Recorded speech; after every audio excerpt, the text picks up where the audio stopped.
Good morning, everybody. Sorry about the delay. My computer decided that my mic and my headphones did not exist, so I had to do some quick troubleshooting there at the beginning. My apologies for that. But I hope you're all ready for more of our Diablo IV playthrough. We've got to get moving on, because we still have all of Hawazar and the rest of Chaldeum to get through before we're done with the base game's story. Rogue, Brown Bear, Diamond, Tenwin, everybody, welcome. We are suitably demonic. Windows update, you mean? I mean, it's like a 50-50 chance of that. I did notice when I was doing some work yesterday that my computer went out of sleep mode on its own. So yes, it very well might have been YouTube. Oh, right. We were in the middle of this one. Forgot about that because the quest broke at the end when we were last doing stuff. Well, here's hoping it doesn't do that again.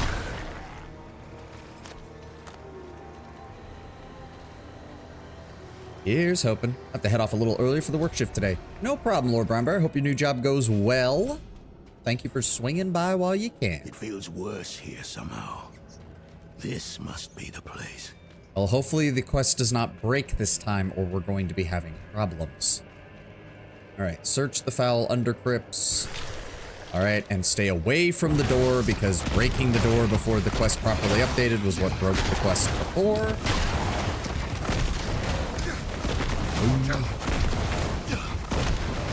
I haven't fought much since I was a young man. All right, break the warded door. I've lost the grit for it. There we go. Company Donan to the Black Tomb of Sankakur. You got me playing Diablo IV again. I like the changes they made with the Necromancer. I have not looked at the Necromancer skill tree, but the Paladin skill tree changed dramatically from what they had before the official drop of the expansion. I got a feeling that part of that was because of how utterly broken the Paladin was prior to the expansion. There are a few quests you can break due to too fast. Yeah. No, that's the thing, Rogue. I do appreciate Diablo IV for what it is, and mainly it's a game I can turn my brain off to. I like an ARPG that I can turn my brain off to. Hatred persists. Strong enough to attune the Soul Stone. Creation dan tenis beri dis tom hiklimon. Damn it! What's wrong with it?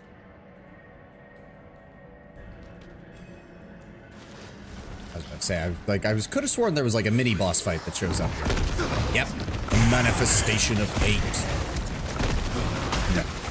I'll get back here. Goodbye. Almost there. There we go. Nice and simple. All right, but then it still gets to go for a little bit longer because it's the whole shadow enchanted thing, which is an annoying fix. Mephisto's not here. Yep. I like brain off during play, but I enjoy the character building part. Oh, yeah. Let's say the jungle in Act 3 of Diablo 2 is one of the only times I straight up felt lost traveling around. Oh, yeah. Act 3 in Diablo 2 is a bitch. Come on. Come on. Because the previous two acts, you can kind of get by with trace the area, like trace the outer walls of the area, and then work your way in to finish exploring. You can't really do that with Travancore and Cuirass in Act 3 because it's more like a weird interlaced grid of areas. Know how to repair it. We'll need rare materials, quicksilver to start, and tools, alchemical tools. There's a village near here. We'll see if they have what we need. Meet me there when you can. Gotcha, Donan.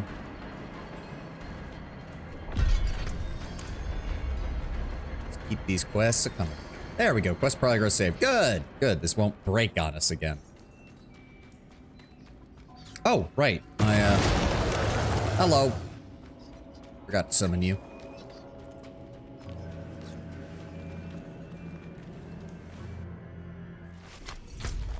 But yeah, like, and to be fair, Lord Brownbear, the jungle that you're talking about is down here. We'll even, in fact, this is Act 2 or Act 3 of Diablo 2 right here. This is the town that you land in Diablo 2. I do like that as a nice little callback. I do like that. Now, where do we need to go? Steadfast Barracks, Ironhold. Okay, Donan wants us to come over here. And Lorith wants us to come over here. Now, both of these quests I remember taking a surprisingly long time to get done. So, we'll start with Donan's. Even if it is massively fucked up. Yep, they describe the port as the only place being uncorrupted. Yeah. I mean, there are some implications even back in 2 that Curast itself managed to survive, but it was completely cut off from the rest of the area. And then I believe Travancore, which is the city you explore at the end of Act 3, is over here, or was it? No, it's right here. It's right here. This is the only one I was kind of disappointed in. Is, like, yes, I get that Travancore is completely covered in corruption and all that, and it's been 50 years of the jungle just wearing down most of its architecture, but to have the ginormous city that was Travancore, as it was usually shown in Diablo 2, be reduced to this was a little disappointing. Like, I would have hoped that it would be like its own subzone, I guess. Like, it doesn't have to be that big, just bigger than this. Those spots on the map you haven't explored bother me. Well, get over it, Tenwin, because, I mean, to be fair, wait a second. The only ones really are in Zarbonzet and the very bottom of Hawazar. And, like, 2 spots in Curast. So it's not too bad. It's not too bad. Hey, Kataka, morning. Morning. What was I doing? Right, Donan's quest. Moving on. Brain got fried there for a second. I want to see how... can we get through all of Act 4 today? Maybe. I'd like it if we could get through the vanilla story today, but I think we might come up a little short. We'll see. We will see. But yeah, aside from computer troubles, good morning so far. And hopefully it'll continue being that. Oh. Depends how fast you can work those tootsies. Yeah, I know. And the thing is, I don't like using the mount system, so I know that I'm slower than I probably could be. Vaporized. Kaboom.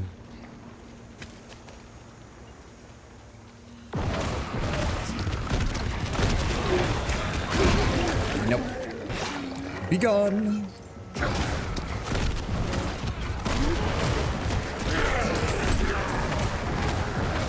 I do feel like eventually I just need to get like the cost of Hell Fracture down enough that I can just spam it more reliably.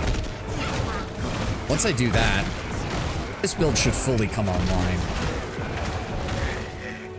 The other problem is just the Doom is such a short range spell. I wish Doom had just a little bit longer range.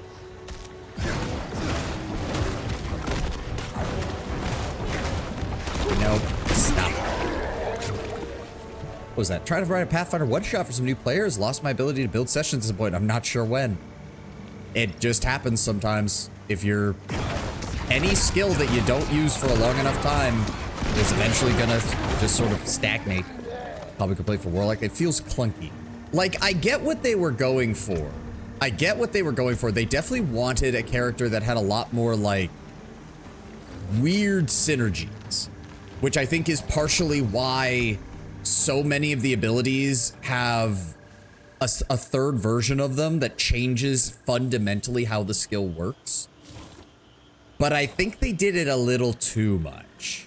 Like, I don't know. I think they did it a little too much. It's like we have the complexity, but we need to dial it back just a hair or two. Like, I don't know. And the fact that, like, first of all, you have this bullshit, which I did take a look at Metamorphosis. It gives you an entire new skill bar, which that seems a little counterintuitive to, hey, we want you to learn how to use all of your abilities. Oh, by the way, you can make an entire build center on Metamorphosis where you never touch those abilities ever again because you have a completely different set of abilities. It is funny, though. I mean, to a certain extent, but I can also see why it would be annoying as hell. I'll say it once more. Whatever it is you're looking for, we don't have. Donan, why are you bothering this lady? The town doesn't seem to have anything that we need. Summon We're a succubi village in because the I middle can. of a swamp. There must be something. I can feel the magic in this swamp, and where there is magic, there are users of magic. If a witch is what you want, go to the tower then. Fire's lit, she's home. See, Donan, that Sounds as wasn't though so we go hard. to meet a witch of the swamp. Be on guard. Yeah. Let me unlock this first. Hold on. She's been gone for so long. And there's only one side quest to pick up here. It's fine. Now you mind yourself, Senna. Witches are about Hello. to get- They're dying. You must be the new attendant sent to help. Go ask I'm the not, other but elders I'll for help. their thoughts. Okay, ask the other elders. Well, we'll get to that later. As I said, I'll do side content that doesn't have any dialogue or anything later when we're not doing stream time, because we'll just want to make progress. Admittedly, we are pretty damn close to max level, so we're probably going to hit max level before the end of the campaign. Sup? Thaisa? You're the witch in the tower? Horadrim, I thought you journeyed to the keep. Yes. Well, Hello, we need some help repairing the soul stone because Donan's having issues. And why would I help you? well, we all want Elias dead. We do. But fixing the soul stone, that is about Lilith, and she does not concern me. I don't need much. Just Quicksilver and the tools you have there. Such small asks rarely remain so. Surely you must know this. But I was you about to did say, help me I've survive never, on like, Balor's summoning. it's weird because Thaisa in the rest of this arc is fine, but in the You initial will have to go to reintroduction, Valtha for Quicksilver, it's though. like, you do remember Find I her, saved and she you will give you what you twice need. for being used as a human portal for Andariel, right? Like, maybe don't give us so much lip on this. Like, I understand disliking Donan. The Haradrim don't exactly have the best reputation, but seriously. I hate this guy, but his mistress that is the cause of everything? Nah, not my beef. Yeah. Sister in trade and service. But don't think that we are your witches from folktales. Valtha is no potion dealer. Tread lightly with her. Because I have chosen to. You will make Elias mortal. I will be there to collect his debt. Simple. Works for me. You want any body parts by the end of that? Maybe his head, maybe his ears. Something to, I don't know, throw on a voodoo doll or something. The Haradrim have studied the Soul Stone for generations. I have studied it for more than 20 years. Is this the place where the Diablo There 3 Witch aren't Doctor enough comes from? books I in believe that is the Sanctuary implication, yes. to contain what we don't know about it. It will take a miracle. But that's what you expect from me, isn't it? I mean, it's kind of what the Haradrim are expected to do, unfortunately. Well, Yes, Haradrim. What do you think of me? I've been... My life has kept me in Skull's Glen for many years now. I haven't met anyone like her, you, since before my son was born. Strange as it may sound, you remind me of what it was like to be young, to adventure, To encounter danger? to believe I can defeat it. Yeah, dude's kind of at a low point. Oh yeah, sorry about your son. Yes. Yes, It is I a little am too. awkward because he did tell us to leave after the fight with his son, and then, you know, we haven't talked to him since then until we go and grab him for this. Raised Yorin to be a scholar rather than a soldier. It doesn't matter. It would, dude, if you'd raised him to be a scholar instead of a soldier, Lilith would have found it even easier to jam a soul stone in his head. Come on, man. All right, where are we supposed to go now? What's that? Support Nevin as he travels to his... Okay. That's another side quest we can get to some other time. Maybe it would have been harder if he'd become a mage, who knows? I mean, the power difference wouldn't have changed much. Sorry for disappearing after saying those awful things. I know it was hard watching me die in front of you, so I sought aid in the swamps with Hawazar. You were right. Nothing could be done, but I had to try. Please don't hate. Well. Yeah, this place is depressing. Like, Hawazar in general is just depressing, but swamps kind of have that feel to them.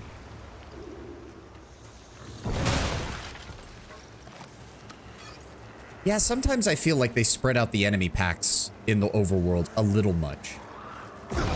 And then vengeful spirits just appear out of nowhere, because fuck me.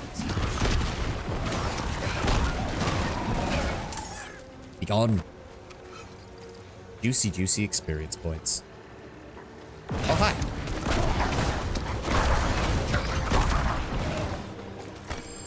Why was that poor Skullface wear that iron thing? It looks like that arm will cramp up at some point. Oh, that's just a bound demon. Welcome, Ysalis. Ysalis? I swear to God, I'm probably going to mispronounce your name 1,000 times. That is, what was his name? Valok. Right. That was from the Warlock class quest, where we, why is my brain blanking? Right, we dealt with the other Warlock, and then he was stupid enough to make a deal with the demon, that the demon actually had power over him, and he got dragged off to hell, and we had to kill the demon that he summoned. And that demon is now being bound here, because it sucks to be him. Hey, Rogue, thank you for the gift sub to Ysalis. Hot damn, man. Thank you very much. It's a 100% fantasy name, so there's no correct way of saying it. That's fair. Still, I try. I do try. The Cinder Waste. Oh my God. Okay, Rogue. Jesus Christ, man. Being a Giga Chat over here. Thank you for the subscription to Diamond as well. Hot damn, man. There we go. Rogue just flexing on everybody. Hot damn, man. Thank you very much. Thank you very much. If I remember correctly, she's up here. Pretty sure. I vaguely remember this quest.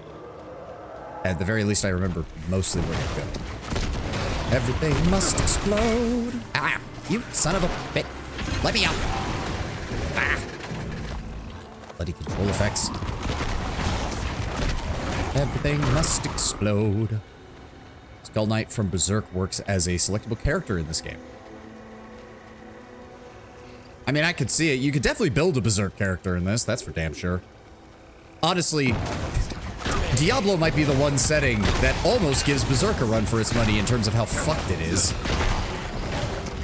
Berserk does have better writing, though. Like, that's just a guarantee. The cauldron reeks of demonic fire, sulfur, ash, and blood. How could my character even smell that? Because that's all I do. You'd think my character's nose would be completely inured to that smell by now. The prophecy lives in my dreams. Sanctuary falls and I along with it. But Elias says there's another path. With Lilith, I feel a connection with her. Deep in my bones, I know she is the answer. Oh, no. What my sisters do not understand is that we have more in common with Lilith than with her enemies. The tree may exist outside the eternal conflict, but we do not. Our survival lies with the mother of Sanctuary. Berserk is more fascinated with extreme shock as well. Diablo doesn't really include SA, for example. Yeah, but Diablo's not trying to write a world that is that has those things. Also, again, I told you my personal theory as to why Andariel is the Maiden of Anguish. So, you know, just because it's not definitively stated doesn't mean it doesn't happen. That's what the talismans are for. Demon deodorant.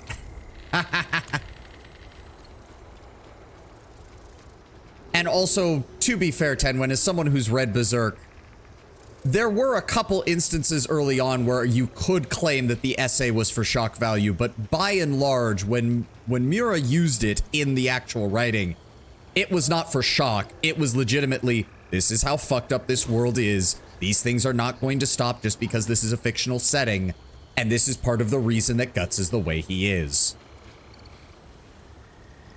Do you like running my Necromancer as a vampire? I wish the fucking melee Necromancer worked better, because I've tried doing that, and it's awkward. It's very awkward trying to play a scythe melee Necromancer. Thaisa has unknowingly sent you to your death. In the end, she will see the foolishness of her pursuit of Elias, and she will know that Lilith is our future. Oh no, another person whose ass I'm going to have to kick. Nope. You're going to explode. More Everyone ashes must for the explode. cauldron. Oh, she teleported. Where'd she go? Stop wasting my time. You cannot escape the fire. You know, it's kind of telling that my character's wearing a helmet where he can't really see much. And every time I go all out with all of his abilities, I can't tell what's happening on the screen either. In the tree. Purified Quicksilver, don't need the blue items. Oh, her corpse teleported after she died. From what Divinity showed in its trailer, it might give Diablo and Berserk a run for their money. Yeah, that was... I don't think anybody expected that trailer. I don't think anybody expected that trailer. Holy shit. Berserk is my younger brother's favorite manga, but he insists he wouldn't recommend it to people because of how prevalent depictions of rape is in it. Yes, especially in the early portions. And even after Mura tones down the actual depictions, rape is still central to 2 of the characters' like traumas. So it's not like you can avoid mentioning it. Sword of Berserk Guts Revenge on Dreamcast was still an amazing game. I've seen footage of that. It's also sad that that's like the only time Berserk has gotten a good game adaptation. Here's hoping they'll land it with Divinity 3 after learning how to make RPGs with Baldur's Gate. Yep. Brutally honest, Divinity was gross, but nothing unusually gross. Human sacrifice while people burn alive, while souls scream in torment, while animal beasts people, ? Rape each other? I'm not so sure, Tenwin. Because somebody slowed it down frame by frame and they're like, that woman is having sex with that lizard man. Like, they broke it down frame by frame. It's like, that woman is having sex with that lizard man on screen in that trailer. And we have no idea if it's consensual or not. While people watch, including children. Like, I'm sorry, but... Trailer for Vessel of Hatred's expansion for Diablo 4 more ick me than the Divinity trailer the Vision IRL has. Oh, as far as body horror goes, yes, that trailer does an amazing job. Place the purified quicksilver in that bowl on the table. Hey, Tysa, your sister tried to kill me. Wait, can I not talk? Yeah. Even Oh, really? We more can't tell her restless that? than before. He's lost a son, and inside his grief chips at him every moment he refuses to face it. Like, yes, I'll give you the Nirel vision is pretty gruesome. I'll be honest, Divinity 3 isn't off color with how dark the original Sin series and Larian's writing can get, but the sexual themes were new. I mean, who knows? Maybe Larian took the wrong, message from Baldur's Gate 3. They liked the horny, more horny. Oh God. Well, I mean, we say that, but then there was also the massive complaints right when Baldur's Gate 3 first launched, where everyone's like, "Damn, why are the companions so fucking horny?" And how was my sister? Voltha chose Lilith over your friendship. Elias convinced her to join him. That can't be. She would have known not to trust Elias.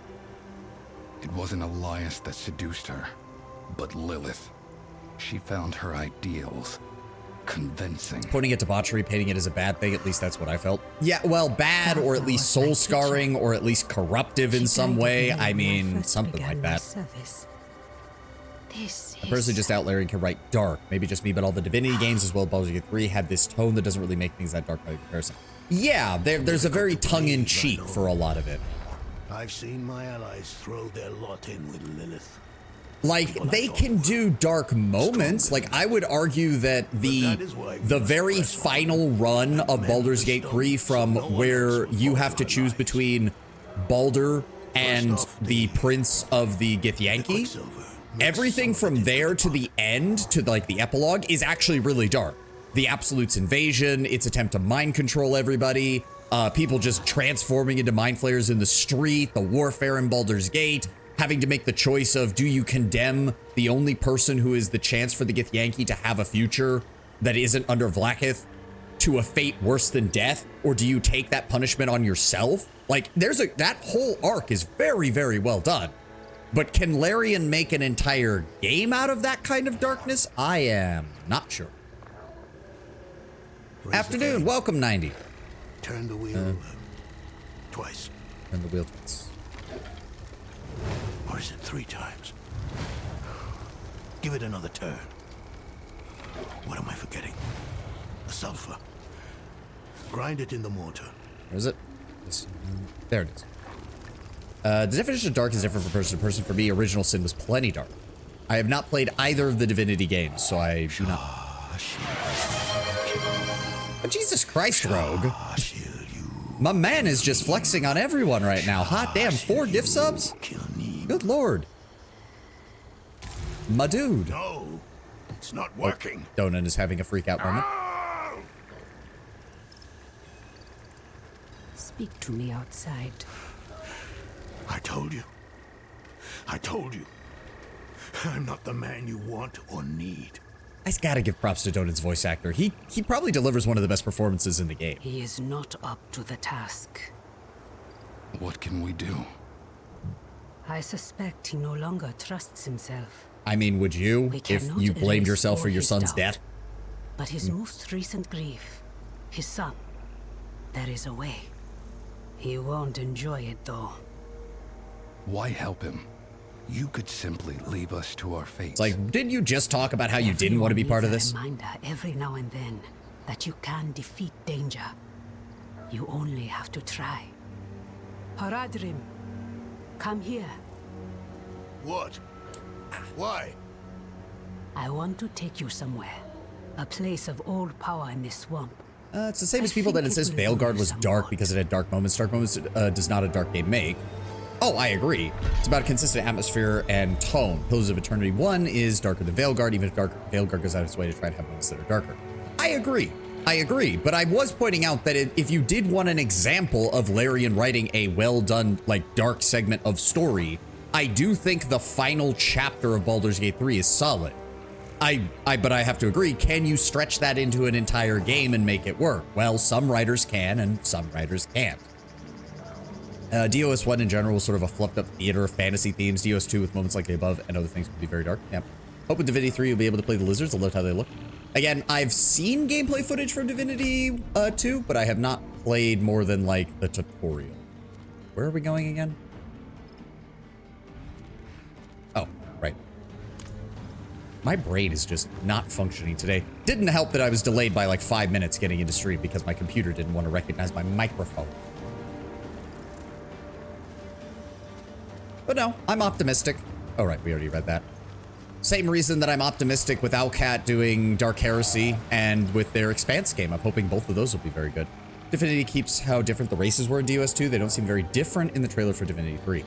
That might be some D&D 5th edition creeping in.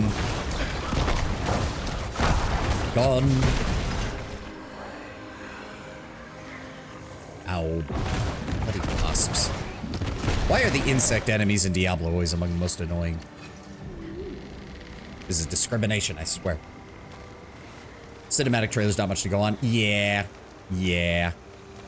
It's kind of pointless to speculate at this point because there's just no way to know right now. There just isn't. Hello! Mr. Zombies. I would like to destroy you all, please.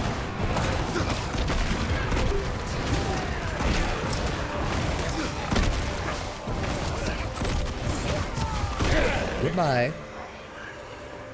Yeah, I don't know. Some people probably would find it very samey, but I just find Hell Fracture to be a very satisfying skill to cast. Just everything explode. Everything explode. You explode. You explode. You get an explosion. You get an explosion. Everyone gets an explosion. Which is why I'm really hoping that we'll run into some legendary items that actually have effects that affect this, because they usually do a pretty good job of that. Why do we go to this place? There's nothing left for me to do.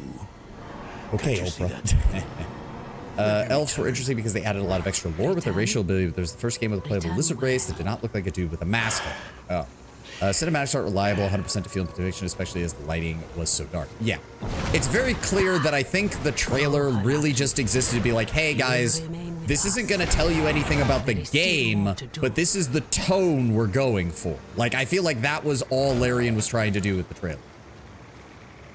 Please don't mention 5th. I still kind of cringe at devs going, there's no evil races, everyone can think about default rather than you creating a good drow. You need to show the process of it, a backstory. Yeah. Well, and it also simply disregards the fact that in D&D, you are in a fantasy world. This fantasy world has gods. Those are definitive fact. You cannot argue with that. Some of those gods definitively create individual races. If those gods are evil, guess what? And it's not even like there aren't other parts of D&D where that's not the case. Eberron famously subverted a lot of expectations, but they did so by building a world where it made sense. In Eberron, orcs are the shamanistic, druidic, like, nature people. And elves are Mongolian fucking warrior culture. But it works because they actually explain it through good world building, because this is not the same fantasy setting. Oh, right, there. Do you feel that? Most refer to the silhouettes, but I agree it's probably not definitive what they'll look like in the game. Ah, okay. Valtha brought me to this place when I was younger. Here, you can face your demons. Evil god, totally Whether cute and they cuddly be things. fear I mean, the funny thing is that is kind of how kobolds became, like, adorable in a lot of people's eyes, was people thought the tiny little reptile things were And cute, what will you do instead? even though they were made by an evil god. Nothing in this swamp It's is like, free, Haradrim. people still found them Not cute. even your Pathfinder magic. kind of did the same thing with its version of Whatever logic goblins. you think will win the day, Like, not necessarily you are cute, but mistaken. like ugly cute with Where the is with your the Pathfinder sense of goblins. adventure? Huh? Not buried in your youth, is it? You can kind of get away with it when it's something like a goblin or a kobold. You can't do it when it's something like a gnoll.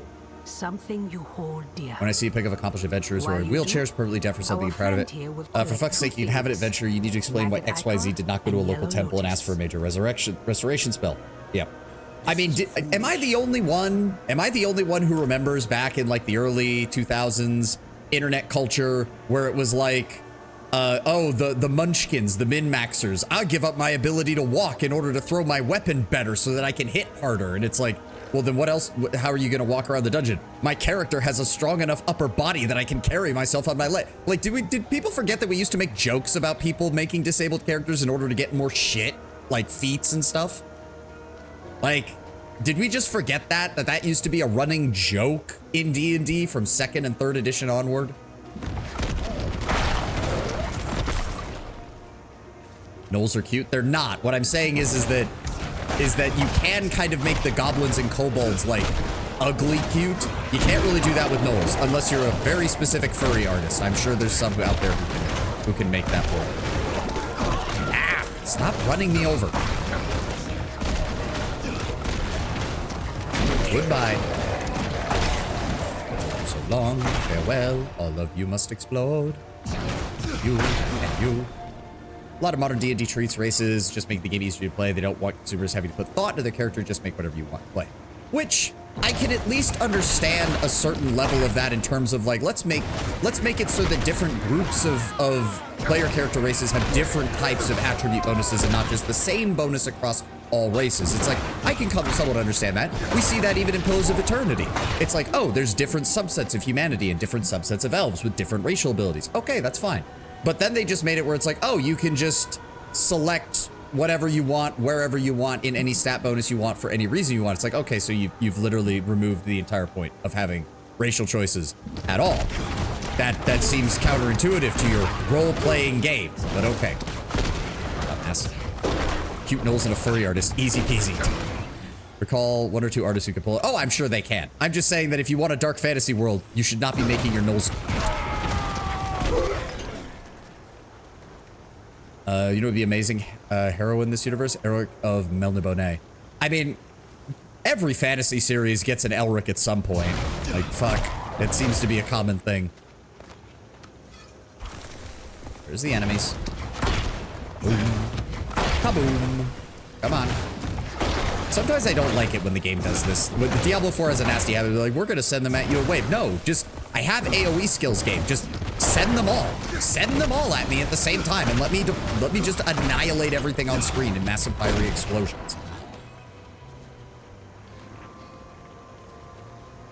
Who's this Elric? He's referring to Elric of Melniboné, which is from the, oh, what's his name? Shit, I'm blanking on the book author. Fuck. He was a contemporary of Tolkien, but he wrote it. Michael Moorcock, thank you. He was a contemporary of Tolkien. Well, not contemporary. He came just after him, but he was very much kind of the first one where he's just like, okay, I'm not going to do Tolkien-esque fantasy. I want dark fantasy. I want stuff like that. He's where the Chaos Star from 40K originally came from. Like, that is the symbol of chaos in in Michael Moorcock's work. That's where chaos in 40K got the 8-pointed star from. Straight up. Like, chaos in its early invocations in 40K ripped so much from Michael Moorcock's work.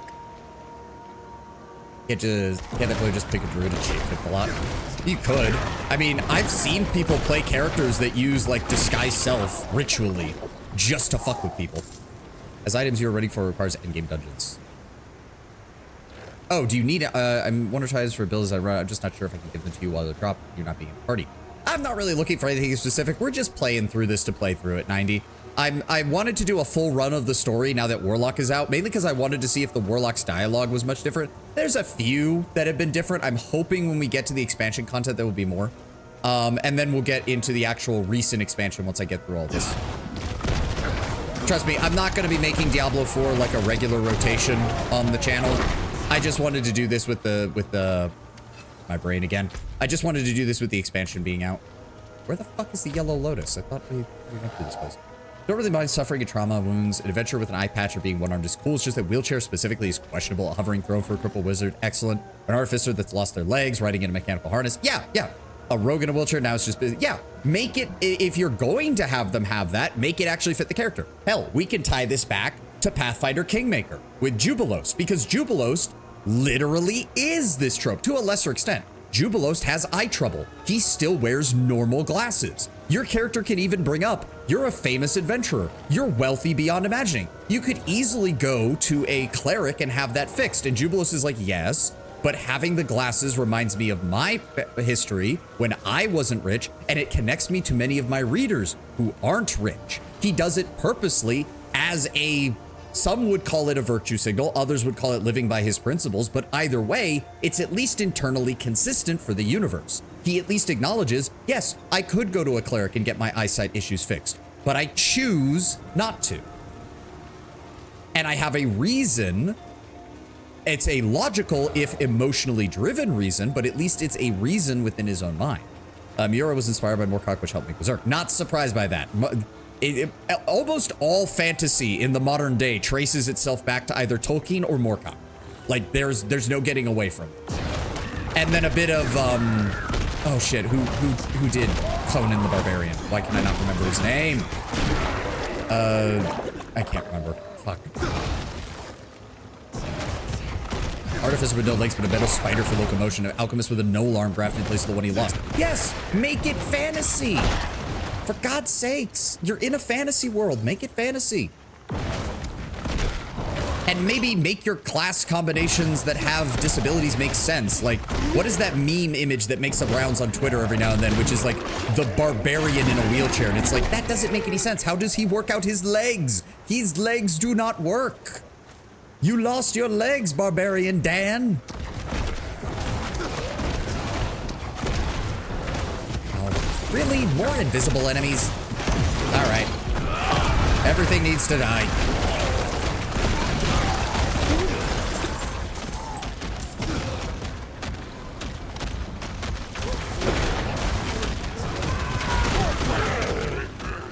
If I could just get the cooldown down a little bit further on that, I could keep it. I could basically, if I get the cooldown down long enough, I can keep all three of those up at the same time. That would be nice. Honestly, we just need more hovering magical thrones. I wouldn't be adverse to that either. Would not be adverse to that either. Not even gonna lie. It just has to work within the universe, and it has to work within the bounds of your setting. Like, good. Make haste. The Haradrim tires of waiting. Set the swamp's gift in the pot to brew a tea. Wizard riding on a floating magical throne radiates aura. Yeah. Waste of your time. Or just a mage that lost both arms in a failed summoning. Learn to cast telekinesis at will to make up for it. Yeah. Or maybe conjures. Maybe they use telekinesis to float objects in place of their arms that form symbols that they use in place of the somatic components. There's ways to make it work. But that requires people to actually think about it and not just be like, my character's disabled, but he's actually not. And it's like, okay. what's actually funny is you do see some of that in 5th edition, like the Kenku. I've seen people play Kenku where they legitimately, like, I can only use words that the Kenku has actually heard, because Kenku can't actually speak. They just mimic sounds. It's like, if you actually commit to the bit, that is a interesting as hell way to do a character. And I think it was another one where it's like a great way to do a villain too.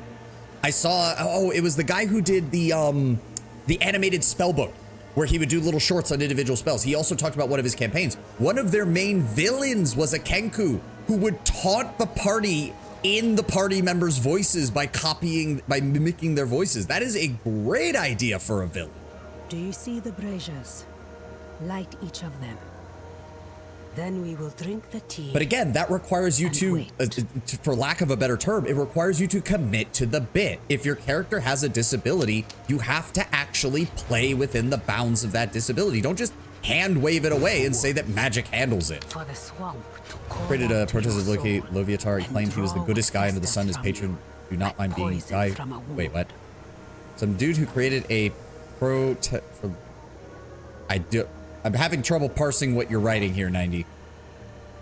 Patron did not being a guy who mimetically saves kitchen. Oh, I'm assuming a warlock. Which I guess, I mean, there are celestial, oh, priest. Good as kind of, this patron did not mind being, I'm still, okay, but that does, I'm still confused what you're saying, 90. I'm still confused. Oh, Donan, it's time for you to go on a trip, buddy.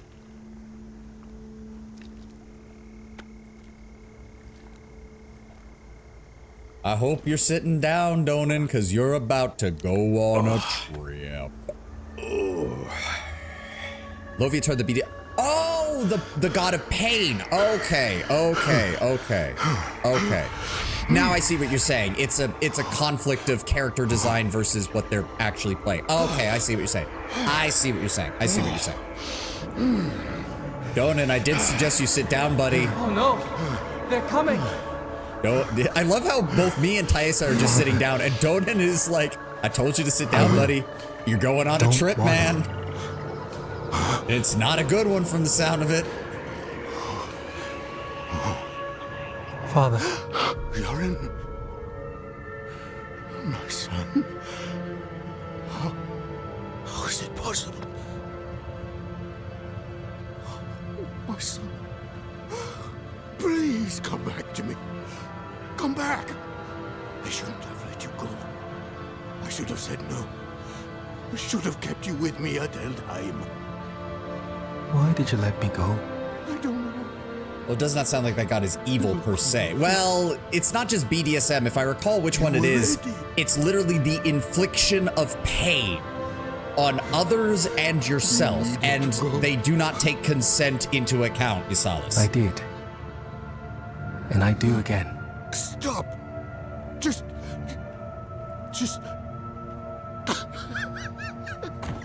Father.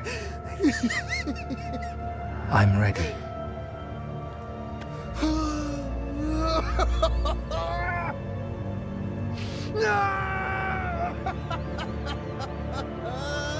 I mean, if there is one beneficial interpretation of this scene, it's that Yoren's soul being able to say goodbye like this means his soul was not damned eternally to hell. Which means while he wasn't able to resist Astaroth, he was able to prevent his soul from being ripped down into hell when we defeated Astaroth. Portal. Mephisto. He's just the god of sadism. Times. Oh. What in the hell does he want? I mean, I don't know. I would have to read more into how that god works to see if you'd ever be able to come up with a decent idea for that. You back. Hello, Mephisto. Look at them. So consumed by their emotions that they forget what really matters. That wolf just talked. Yes, say hello to Mephisto, the aspect of hatred, the primeval of hatred. Sup, I know dude? why you're so afraid of her. This is just one of his many forms. My fate is tied to yours. Too cute to hate. If she devours me, sanctuary. If pure evil, why friend-shaped? I mean, it is missing half of its head. Have a chance to stop her.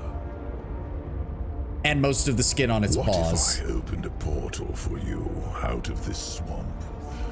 Let the Horadrim deal with Elias. He is their sin to bear. You and I can work together to stop Lilith. That sounds like a stupid idea. I know who my real allies are. My friends. Take me back to them. I was hoping the Warlock would have a slightly different line for that. The day of reckoning will come. And your true friends will See, like, the Warlock quest shows that one of the central tenets of their organization, well, loose organization, is back to your their main driving point is that you do not allow the demon to hold the leash, basically. So I would have liked it if the Warlock had interpreted it a little less power of friendship-y, but again, I'm mainly hoping the better writing for the Warlock is in the expansion content. I'm not expecting them to change too much. Tormented demon, are we friends? Fuck no, you're my slave. The Horadrim aren't the only ones trying to stop Warlock. I wouldn't put your hope in Inarius. I mean, that's who you mean. Yeah, broken clock and everything. Even Mephisto's right here. I have seen his true face. He and Lilith are not as different as you might think. I mean, they were together for a millennia, so it doesn't surprise me. The angel was already filled with hate when he became my prisoner. All I did was refine his anger. The guy who I tortured for thousands of years, I'm sure he's reliable. Back to your world, he brought it with him. I do like how Mephisto's just like, dude was fucked up before I even got my hands on him. Trust me, he's only gotten worse. Prevails. You only have yourself to blame. Yes, yes, doggo. Be back to burn you later. Oh, we leveled up. This will max out Doom. Why not? I don't know yet. He wandered around for hours until the tea wore off. As I know it wouldn't work due to being an RPG, but man, it would have been so cool to actually have a choice here for an evil ending. Yeah, I mean, that's part of the problem, is because of the nature of the genre, there's no way they would have done that, Tenwin. Like, they just wouldn't. Yeah. I mean, he could be lying. But I'm sure I mean, he could be, but at the same time, we've seen what Inarius did. Doomslayer, yeah. Like, that is part of the problem, Lord Bramber. It's like, again, within the context of the universe as well, the first thing Inarius did when he got back was refound his own religion and then immediately go to war with the only other major human religion left. That's why this is all that's left of the Paladin Order. The Paladins and Crusaders who once traveled across the entirety of the world, helping to keep human settlements safe everywhere they went, has been reduced to this. A crumbling castle in a swamp, as they're looking in the wrong part of the world for their founder's grave.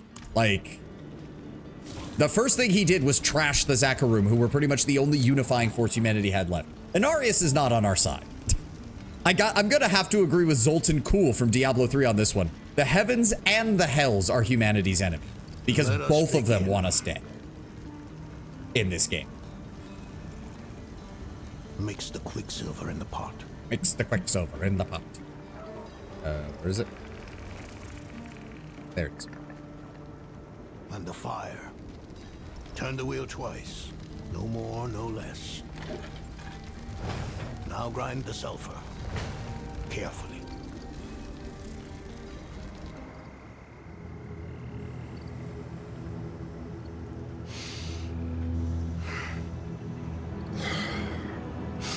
Don't mix quicksilver in the pot, dude. This stuff is toxic. I mean, to be fair, we mixed it in the pot. We didn't touch it. And he is using it to repair a soul stone, so, you know.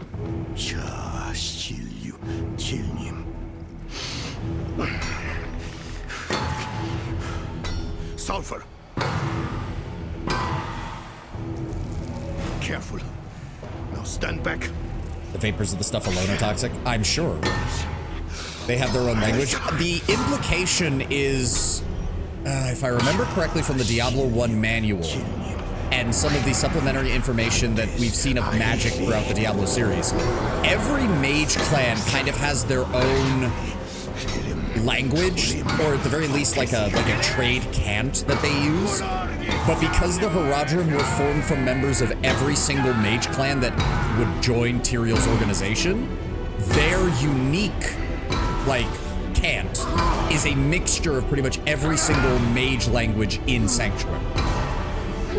So even when they interact with non-Haradric mages can pick out individual aspects of Haradric, but they can't get the whole thing because these mage groups never shared their knowledge, because the whole thing with the early mage clans was that they were very insular and did not share their magical secrets with one another. The Haradrim were the exception because they drew together every magical group on Sanctuary to build their first organization. Come to perform this act of magic.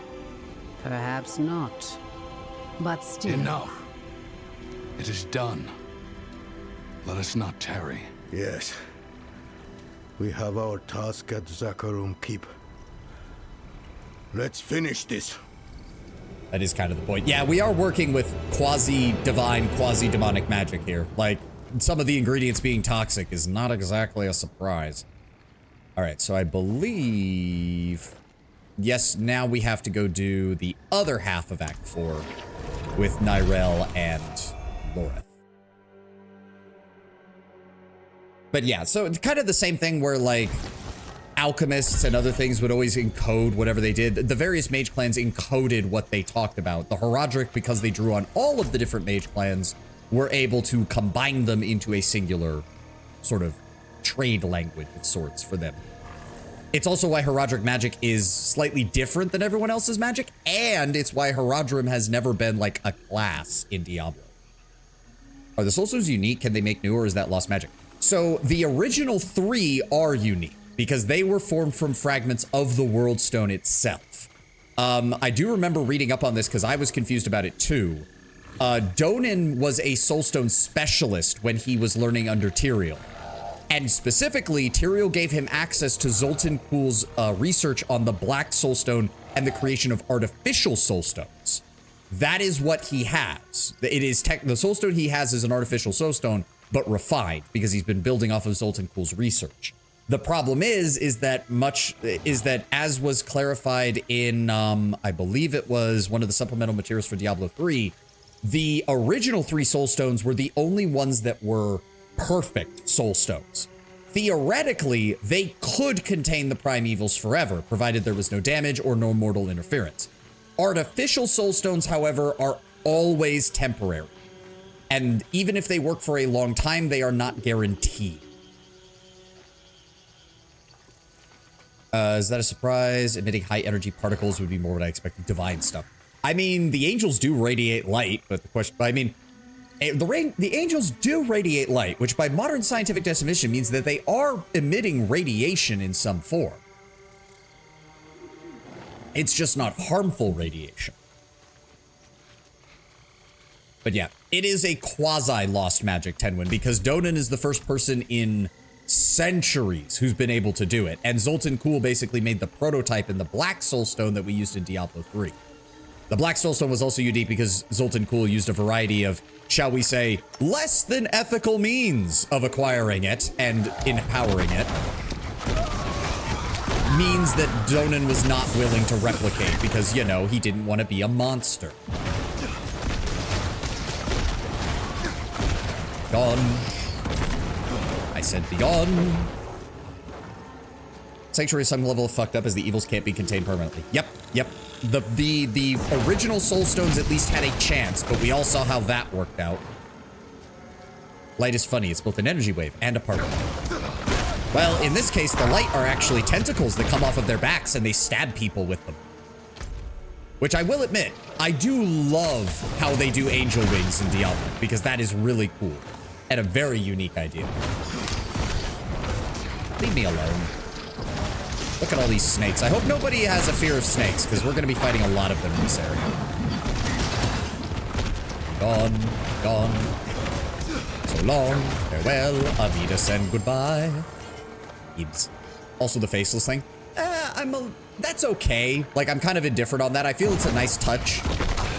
When, I don't know, it's a nice touch for some of them, but then you get Imperius who's wearing like a full helmet and it looks just better than it would be with a cloak. Tyrael's one of the few, I think, who pulls off the truly faceless angle well. And that's, I think, because he's more emotive with his body language in the animations we have of him before he becomes mortal.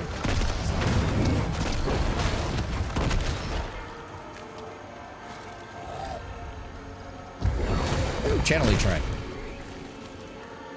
Anyone like to spawn in so I can use it? Yes. Boom, boom, kaboom, kaboom. Really? I hate it when they give you a shrine and then there's no enemies. Place to come seeking knowledge. So if the evils are creatures defined by a specific nature and sort of slaves to that nature, are the angels similar in that sense? Yes. Yes. It's important to note that the more powerful an angel or demon is, the less they are defined by it. So the less that they are enslaved by it, but the more that it comes to define what they are. So as I said, for example, Mephisto is able to contain his hatred because he is the Lord of hatred. He is the embodiment of it. He's a prime evil of it. But it still influences his every thought. At the end of the day, Mephisto truly, deeply despises all of creation and existence. All of it. Everything. From the lowliest demon in hell to the highest point of the high heavens. He hates it all equally. This is also why, once Tyrael experienced human sacrifice, he had to cast the vote to not destroy humanity. Originally, Tyrael was on the side of Imperius and wanted to annihilate Sanctuary and all humans on it. But when he watched, I believe it was Ulysses, the last of the great Nephilim, sacrifice himself to save humanity, Tyrael came to the conclusion that killing humanity would not be a just act. And as the aspect of justice, he refused to be part of that genocide. Would Mephisto love anything, loving anything make him powerless? No, he's just physically incapable of doing so. These are not humans with true free will in a sense. In fact, there's multiple implications in Diablo 3 that demons and angels are bound by fate to do what they do. They don't have a choice. Humanity alone has choice because it is created from both angel and demon. Speaking of which, we got a 2-minute ad break right here. I know everybody is enjoying the gift subs from Rogue, but I'm going to run to the restroom real fast and I'll be right back.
But yeah, for everybody here, I do still like to take my breaks during the ad break, even when, I mean, I know people like having their Twitch subs and all that, so they don't have to sit through ads. But at the same time, having the short break just to stretch, go to the restroom, refill my water, it helps. It helps. I don't get how some streamers, I mean, I'm starting to understand why some streamers will stream for like 5.5 hours.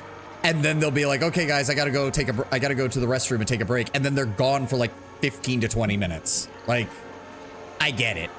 I would rather just take advantage of the ads and do something valuable with them. I do not Trust me, if we go to an ad and either you don't have a sub, or even if you do, and you walk off to go get something while I'm also walking off to get something, I don't mind, man. No one likes the ads. No one likes the ads on Twitch. No one likes the ads on YouTube. Nobody likes them. I'm just trying to make do with what I can while keeping the monetization on the channel.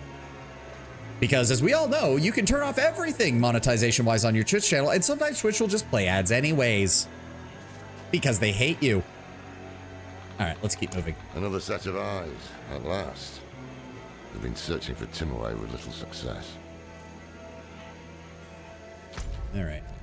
She's over here. I do remember this area. Ooh. Diamond fragments. Thank you.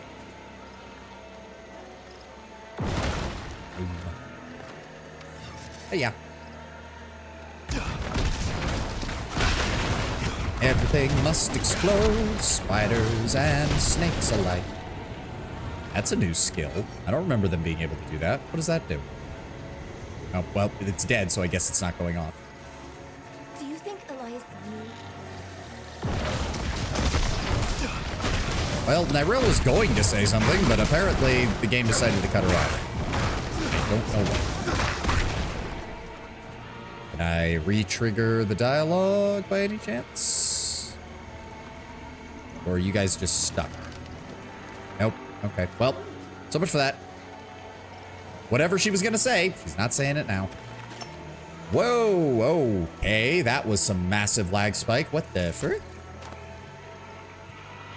Hello, we are here to talk to Swamp Witch. Hello, ma'am. Only two kinds of people come looking for old Timur. Those running away from trouble, and those running toward it. Which kind are you, I wonder? Technically both, I suppose. Oh, by the way, don't his rituals fail, the soul stone is damaged, but I never doubted his mastery of the stone. It's his state of mind I'm worried about. He'll need my help for his next go at the ritual. I mean, we did send him on one hell of a trip. I think that helped. We're hunting a man named Elias. Never heard of him. We think Elias made a pact with the swamp to become immortal. Thaisa said you could help. Thaisa. Only she would be cold-hearted enough to send a child to die out here. We've no intention of dying. One of you will. That's the way it always ends. Go back where you came from. I won't have a child's blood on my hands. I saw my mother possessed by Lilith. Driven so mad, it killed her. I'm not a child anymore. So be it. If this Elias made a pact, it was with the Tree of Whispers. There are many paths to reach it, but the nearest is in Ingovani. A sacred incense is kept in the temple there. Retrieve it, and your path to the tree begins. Thank you. Go to Engavan. I do find it hilarious how polite Timaway is in both the main quest and the side quest that you do for her. Like, woman is literally rotting in the swamp and is just still perfectly fine to have a conversation with you. Find the town of Ingovan. That is over here somewhere.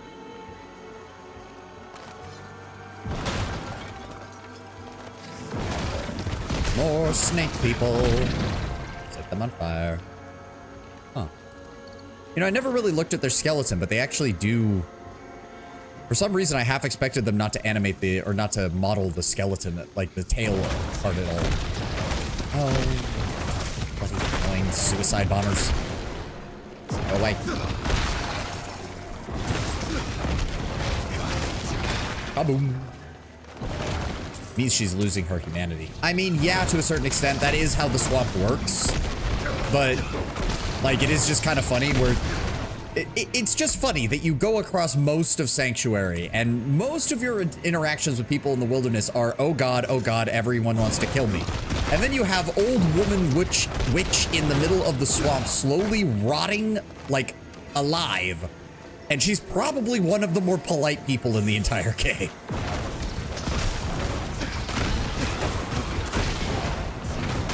Ow!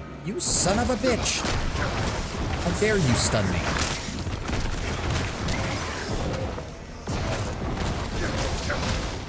There we go. Yeah, you'd think she'd ask for help. Well, the whole point with the witches of Zarbinzent and Hawazar is they're very much like we take power from the swamp and eventually the swamp takes us. It's very much a magic system that's whole idea is just being bound to nature. Like the Tree of Whispers is a great example of that. You can get all sorts of power from the Tree of Whispers, but when you die, you get to be part of the Tree of Whispers. There ain't no ifs, ands, or buts there. Oh, you son of a bitch. There we go. I think it's more of a case of she knew that this was going to be the result. Now, to be fair, the swamp can be an asshole because we also encounter some people who get cursed by the swamp or quote-unquote blessed by the swamp who didn't make a deal with them. And that's a bit of a dick move on the swamp's part, not gonna lie.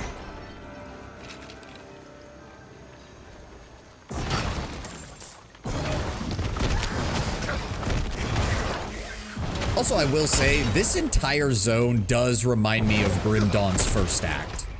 Mainly because Grim Dawn's first act takes place in a swamp, basically. Or at least the first half of it does. And there were also snake people in that. These villager. bandits will not leave well enough alone. We have right, we have to get inside the for as long as anyone can remember. Investigate. Oh, but yeah. now violence comes into. The door bears an image of a snake. Her eyes are missing. Perhaps returning them here is the key to opening the way. It totally does. Yeah. Maybe I should play through Grim Dawn. We could do Grim Dawn and just, like, that is not a priority. I have so many things on my list, but I kind of want to play Grim Dawn. If only because my favorite playstyle in Grim Dawn is just to play Demolitionist. Ah, yes. Evil, eldritch abominations from beyond the stars. Cthulhian beings and cultists abound. That's cool and all. Check out this bolt-action rifle, numbnuts. Bolt-action rifle and Molotov cocktails fueled by hellfire. It's one of my favorite, like, dichotomies is just every other class, magic, magic, magic, might, might, might, and then you have the demolitionist that is just, I like to shoot things with a gun. And blow things up with a grenade. And there's just something so intensely satisfying about that being your protagonist in a post-apocalyptic fucking nightmare Cthulhian scenario.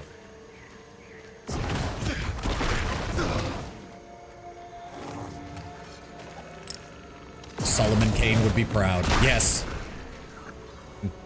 The Puritan. Alright. Just gotta go grab the second one. Now, to be fair, actually, Solomon Kane would be... you'd probably have to go...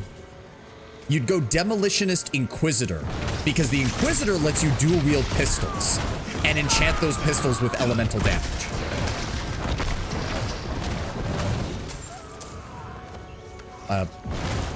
I'm sorry, did you sacrifice yourself to summon a weaker version of yourself? Because that's pretty sad.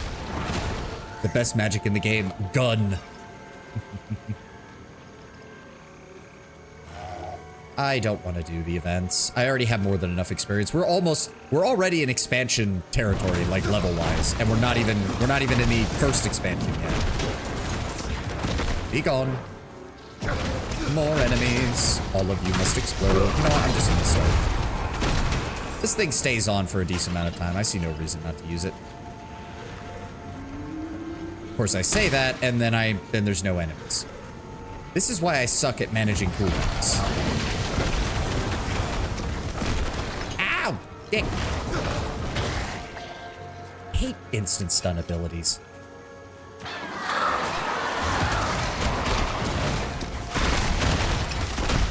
There we go. Really? Did you have to summon a dozen of these things behind me?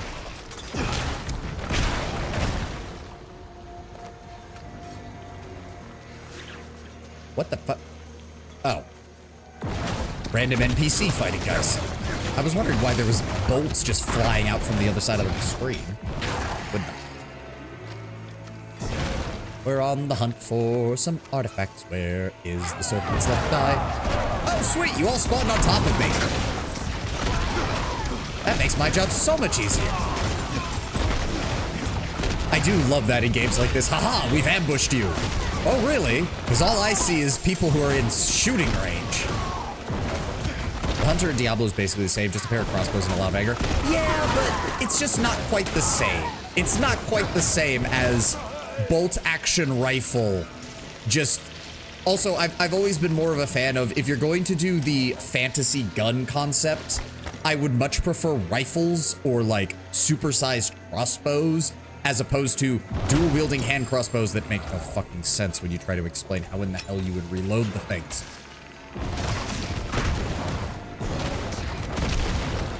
But that's just me.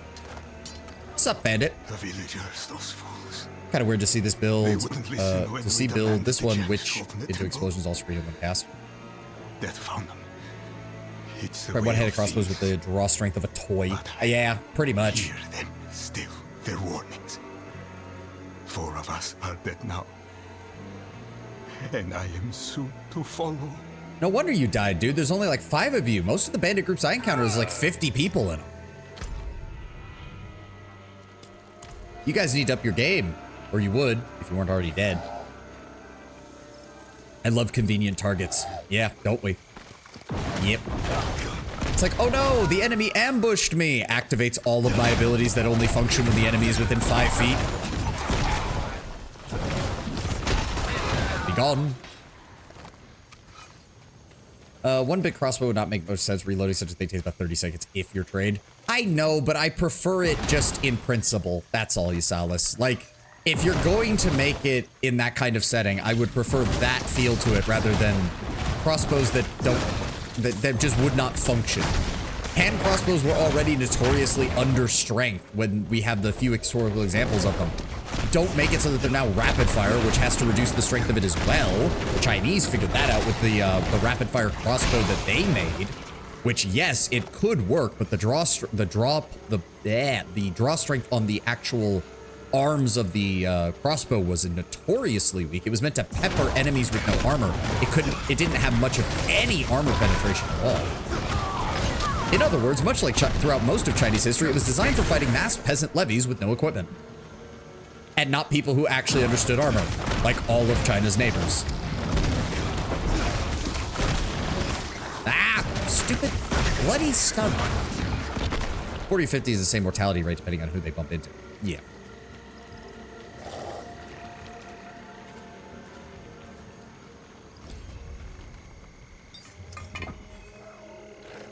Go ahead and slot these back in.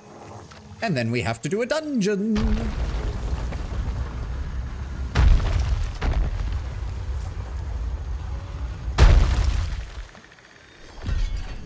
Gasp, is this a Fallout reference? No. I've kind of gotten sick and tired of people who think everything is a reference to everything else.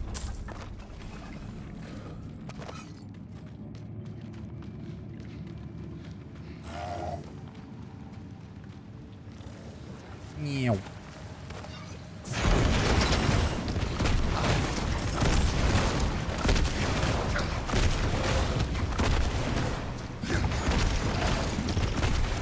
That one Wrath of the Righteous quest. See, but that was actually a somewhat fun way to do it. And it's sad that like we used to applaud subtle references. Now we're just happy when game developers don't wiggle their eyebrows and be like, do you see what we referenced? Did you see what we referenced?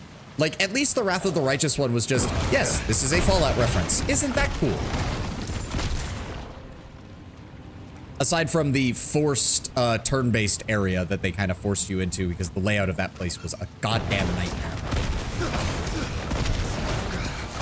But hey, that's the combat designer, not the actual quest designer's fault.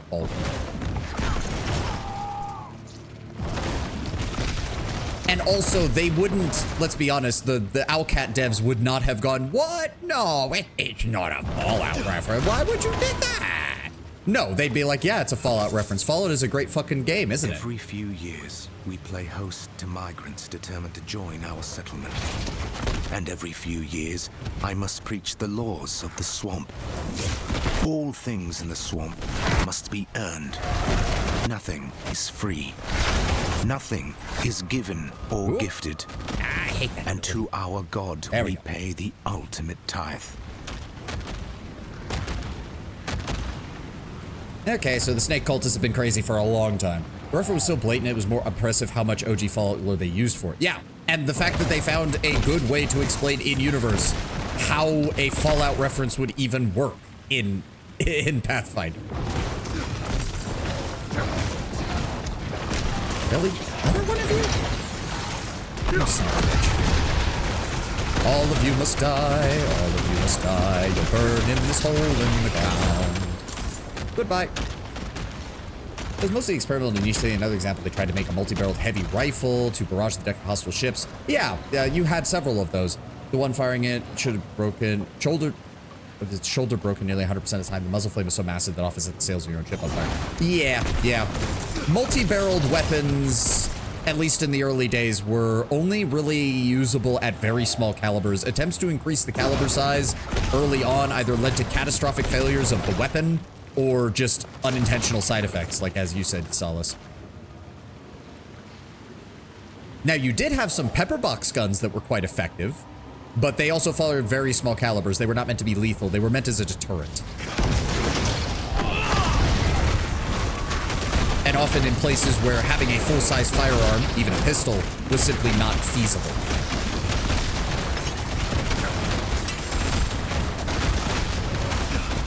There we go.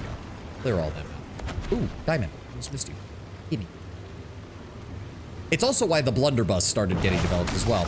Time to head to work. See you next stream. No problem, Lord Bramber. See you on Friday.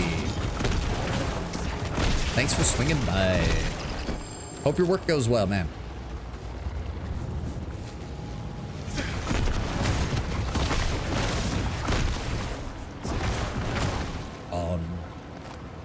Yeah, I just wish it had slightly longer range. I need to reduce the wrath cost on this a little bit as well, because if we can do that, if we can get the wrath cost down just a little bit, I'll be able to pair them off a little bit easier. This must be it. Look at all the eggs. Look at all the eggs. Who wants some scrambled? Oh no, we got stunned. Hello, ma'am. Would you like to hear the good word? The good word is you die. Ow! You son of a bitch.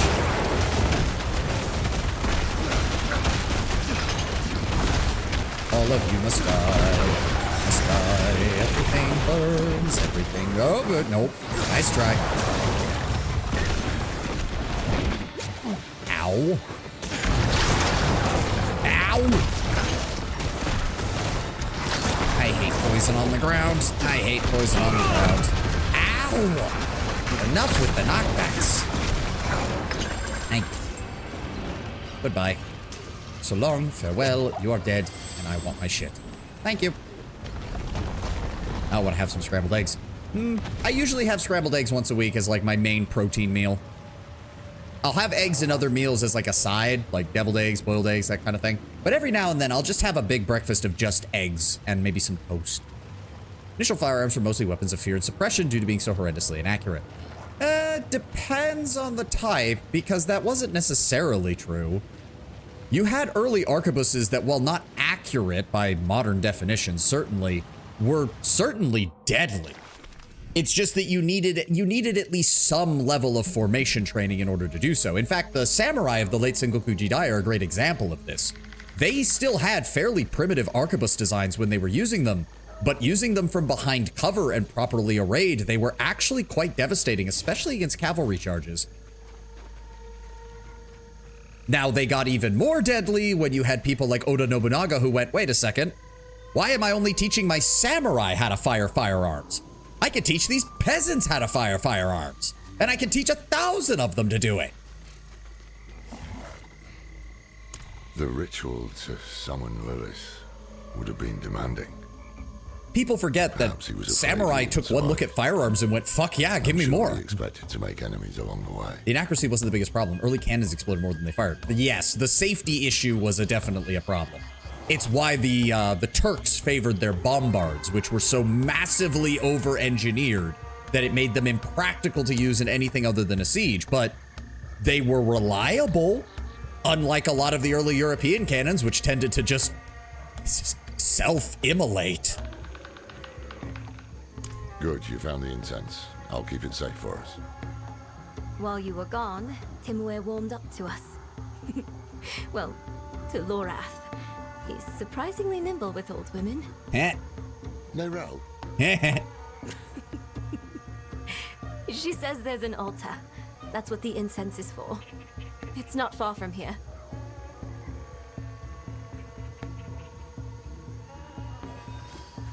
I mean, I knew you probably liked older women in your youth, Lorath, but those aren't older women now. Those are just your peers. Mashed potatoes are the best with seafood like salmon.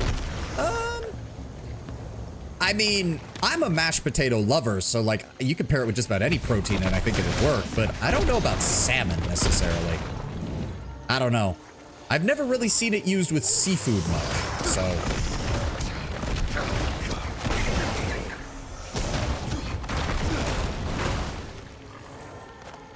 I just like all the explosions. That's my favorite part of the Warlock build I'm doing so far, is just everything explodes when I kill it. That is exactly what a Hellfire Warlock should be.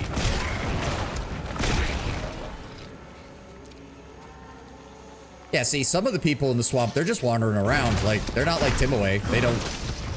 They're not even, they're barely cognizant at this point. Damn, now I want mashed potatoes. Or a baked potato. Those are good too. Give me a good baked potato with some bacon bits, some sour cream. Just a little bit. You push that into it with some butter. Green onions. That's good shit. That's good shit.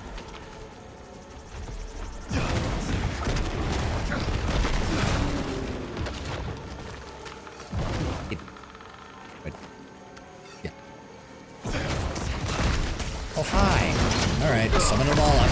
Let's just vaporize. Really? 2 in a row? All right, you guys deserve this. At least I moved right where you were, so you had to still deal with me kicking your ass. I was stunned and still dealing damage to you. Get fine. Like a good homemade chicken curry. Not authentic, but you know. I can see that. With noodles or rice, either works. I'm more of a fan of noodles. I don't know. I've never been a big fan of rice, unless it's just like regular fried rice. But fried rice is also way less healthy than regular rice, so. As per usual. Did Tyrael believe the Haradrim would be a solution? We weren't a solution. We are... The world needs protectors. The Haradrim are the only people who step up when the rest of the world fucks off, basically. The incense should provide us with the path to the tree. What sort of path? I can't Potatoes, say. boil them, mash them, stick them in a stew. I can Rice say absorbs that soup the really well. time Oh, for I'm sure it questioning does. Tyrael has I'm well passed. aware, but I'm just... If you're going to ask me what my preferred staple carbohydrate is, rice is not up there. Like, it just isn't. It's just not for me. I like my noodles. I like my bread. I like my flatbreads. I like my potatoes. Like, I'll eat rice, don't get me wrong, and I've had people prepare it really well. It's just, if you're gonna ask me what my go-to staple carb is, it's not rice. They must have tracked our scent. I mean, you say that, Loreth, but they were probably just here. These things are everywhere, in case you haven't noticed. When you're ready, light the incense. 2 drug trips in 1 act. Up game. There we go. Light the incense. All right, everybody. I hope you're able to handle this better than Donan did. Supposedly potatoes is the best health-wise due to the most satiating carb. We Yep. wait for the path to appear. Get yourself some kind of protein, bake a potato, put some butter on it. Congratulations, you've just covered pretty much all of your macronutrients in a single meal. Done and dusted. Get yourself a multivitamin, get yourself some kind of vegetable to go with it, and you're you're done. You're done. That's all you really need. You want to hit most of your micronutrients and all your macronutrients? There you go.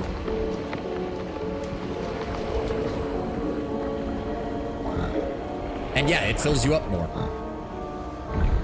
As opposed to pasta, which, let's be honest, some people can down pasta the way some people drink water.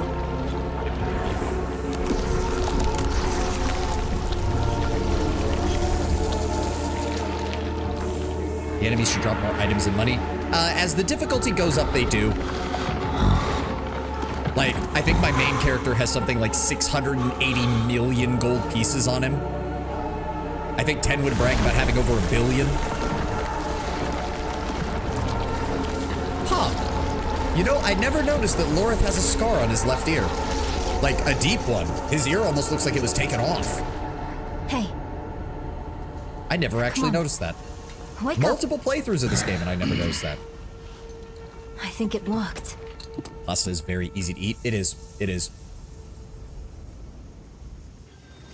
I mean, to be fair, bread is also very easy to eat. And once you've started making homemade bread, it's very easy to overeat. But I have like 1.6 billion. Yeah, not surprised. All right, Narelle, lead the way. Hello, Mr. Tragol, or the avatar of Tragol, or maybe like one of his kids, whatever. Great Serpent.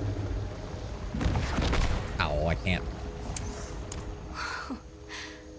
this creature, it's magnificent. Bread has the problem is that it's 90% air. Yeah, which leads to you overeating. Very much so. I have had more than one day where the only thing I have eaten is bread. I'm not proud of it, but I'm not ashamed to admit it. What are you talking about? You don't see it? It was certainly not a good decision. I'm not saying you should do that. Oh. I'm pretty sure I've told this story, but the first time I ever got blackout drunk, sorry, the one of only 2 times I have ever gotten blackout drunk, not an experience I would recommend, is I literally woke up with the worst hangover in my life, and I just told my friend, what do you do for a hangover? He's like, some people eat bread to help, like, deal with it. And my dumbass brain was like, I'm gonna go downstairs to the kitchen, and I'm gonna make me some bread. And I made myself a giant fucking loaf of bread, and then I just sat there on the counter and ate it like the fat ass that I was at the time. What am I supposed to be doing? I hate this area.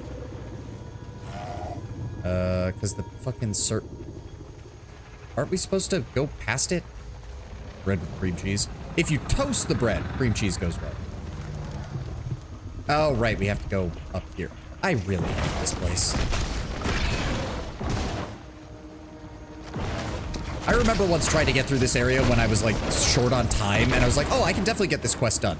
And I ended up having to redo this whole area the next day because I couldn't get through this stupid zone fast enough to get done with this place because it's so fucking confusing. I hate it. Really go for potatoes, meatballs, gravy. We're gonna all talk ourselves into eating stuff we shouldn't if we keep up with this. It's really empty. That is also not helped. Yes. Like, thematically, cool. I see the serpent now. Love how it took a little while for Laura to show up. A deer caught in a trap. Watch out! The enemy's spawning. Yes, there. Hello. Goodbye. Explode. Thank you. See, just spawn them all in, game. Just spawn them all in. You don't need to give me this whole delay of, oh, are they spawned in yet? Are they spawned in yet? No, just spawn them in. Let me kill them. That is the entire point of this game. Just spawn all of them in at once. Let me hit them with the AoE and let's move on. We need to find a way forward. Oh, there's an opening beneath the serpent. Just big enough for me. I think it wants me to go through. Well, she's already doing it, Laura, so you're kind of a bit slow on the update. Follow the path. Really sucks when all you can afford for breakfast, lunch, and dinner is water. Don't worry. Oh, dear. Please, Kentucky. Please be careful, man.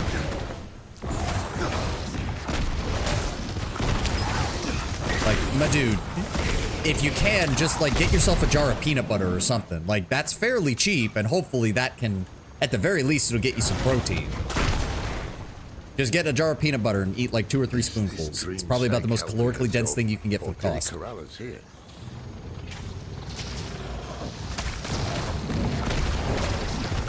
All of you explode. Oh, I hate those fucking things. Stop it. You need to explode. All to explode. Every last one of you must explode. No, I fucking hate. No, stop it with the stupid eye bullshit. Go away. Ah. Come on, Narelle, drop it down, please. Yeah, like, neither of these really help. I guess that does technically help with bosses, but this doesn't help because the problem is the Doomfire Ritual only lets me have Hex on one enemy. So it's kind of useless. Like, casting Doom echoes 10% of its damage to nearby Hex enemies. Can't have other Hex enemies. Casting Doom on another enemy with a status effect spreads that status effect. Can't have more than one Hex.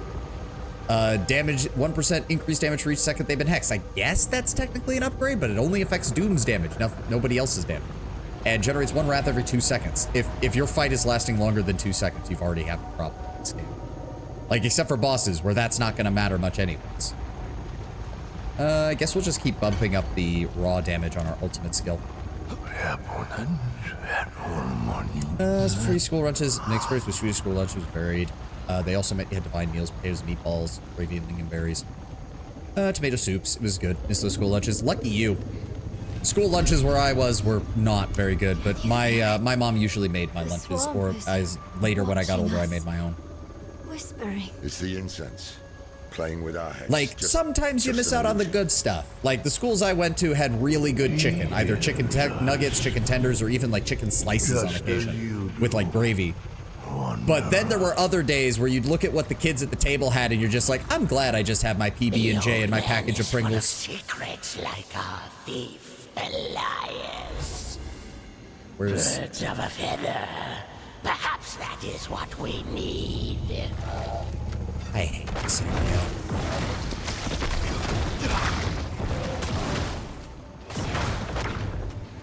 Because I don't know. I lost sight of the serpent, but I hear it calling to me. Up ahead. Working on it. Can we cross over here or one snake? Get out of here. No. Can we? I thought maybe we climbed on top. I know we do at one point. I've seen those examples of American school lunches. Those are sad. Most of them are, yes. Most of them are. Though. Or is it telling us to wound it? Clever thinking. So, who will stab at it to see if it will move? There we go. Look at that. Look at that. Ruthless. Flippant. As I said, they weren't all bad, Tenwin. Like, there were some good ones, and of course it also depended on what school you were at, but by and large, no, they were not very good. They were certainly not. Here's the thing, I wouldn't even say that they weren't worth the price because they were usually cheap. What really was the problem is they weren't worth taking the time to stand in line to get them. They absolutely were not worth that. Help me clear those dead trees.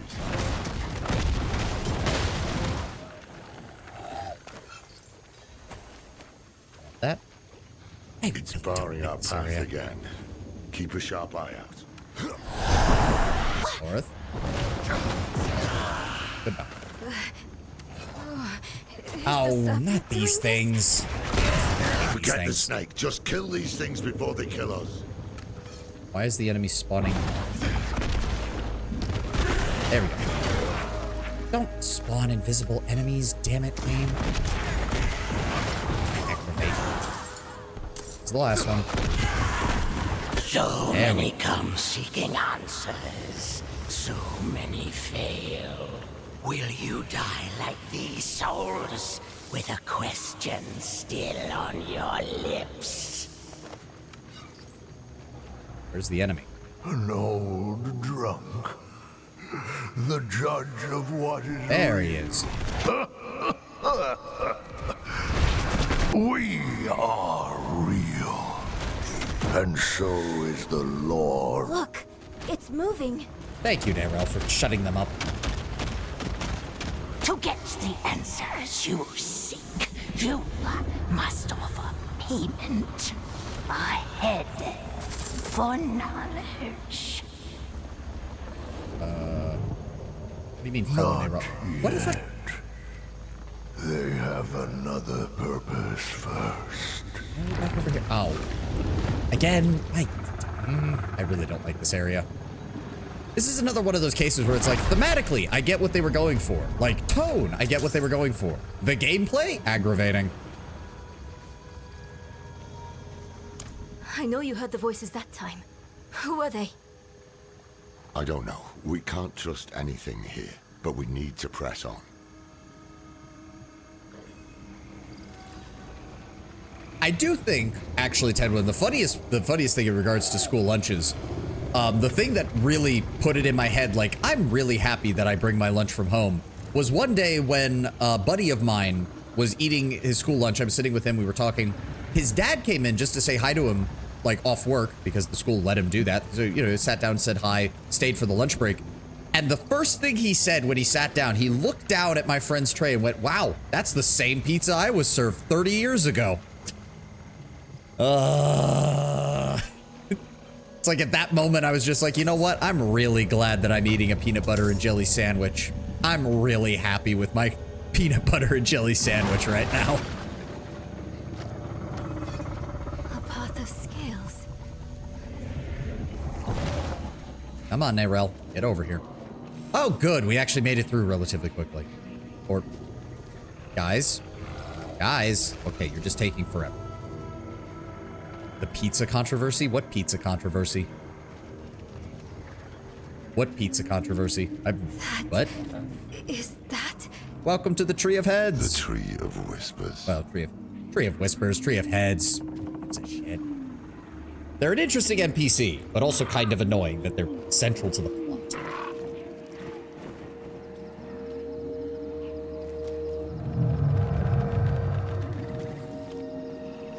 Why have you come?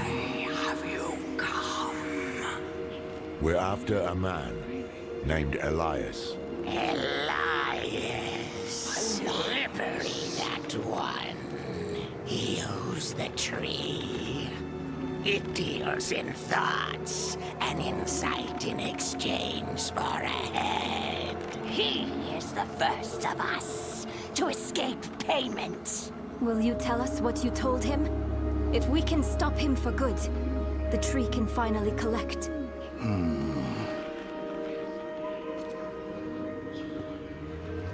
He sought the way to summon Lilith, but he made another stop on the way.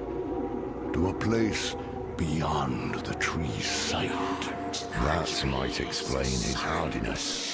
I've damn near lost I recall from count of how documentaries many and times reports, the we American killed school him. system gets access to free pizza at some point for diverse reasons, but they had no good way to justify the pizza because fast foods. They went hardcore lobbying the government to rebrand the tomato as a vegetable. This pizza has tomato sauce in it, and they could argue that tomato sauce was vegetable, therefore healthy, they could put pizza on the menu. Seek a coffin beyond That does the sound like wreck. something they would do. That absolutely sounds like something they would do. But I could also attest from personal experience, Tenwin, that kids would still want at least pizza on the menu, or at least for it to exist. Because it's not like we had it every day. They usually gave it like once every other week, maybe once a week at most. I think it was. I distinctly remember that there were some weeks when I was very young where there were some miraculous weeks where pizza was on the menu twice, and everyone bought school lunches those days. If there are wrecks to search, they'll be on the eastern coast. We'll head there now. Meet us when you can. Yes, yes, yes. I don't know why, but I like that Narelle carries an axe, but I feel like they could have given her a slightly better axe than just one that literally looks like a hatchet. Because kids are kids, they would want chocolate cake and milkshakes on the menu if they could get away with it. I know, but it's like the same people, including me, who routinely complained about the quality of school lunches, would still buy a pizza if we had the ability to get a pizza. Like, that's just how it is. That's just how it is. All right. Oh, I hate this place. Yeah, because he's going to send us out over there. And I still have not unlocked that waypoint. Son of a bitch. No, believe me. I know. I am well aware. But again, it's not like it was there every day. Oh, dear. Oh, that's a little disturbing. All right, I'm tired of the swamp. Or at least this part of the swamp. Let's get the hell out of here.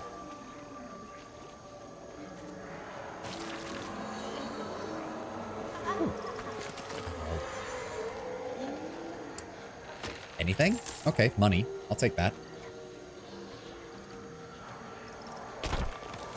Iron chunks. So we should be able to be done. Should be getting close to the end of this part of the act. Then we can head back to Chaldeum.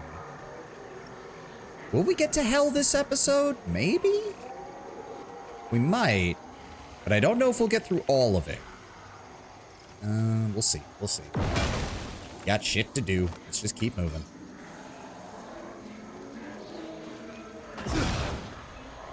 Because the sooner we're through the base game content, the sooner we get to the first expansion, and I can bitch and moan about Narelle. Not that she's a bad character, just that she's repeating the same fucking mistakes that we already know don't work in this universe. Again. I get why she makes those mistakes. That doesn't make me any happier that she made them.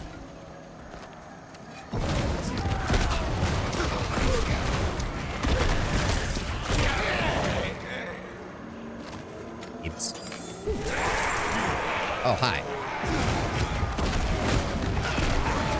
Bye.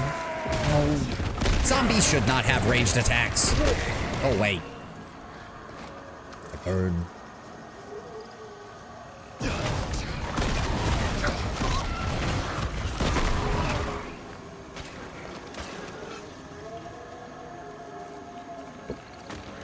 No, just gold. Oh, hi. Oh, right. These are more of those nautically themed undead. I forgot those were in this area, too. All right, Lorith, Nyrelle, where are you? Rothma's prophecy spoke of a serpent, right? If Elias knew that too, maybe he came looking for it. Did he ever tell you what he was planning? No. By that point, he wasn't my student anymore. What happened?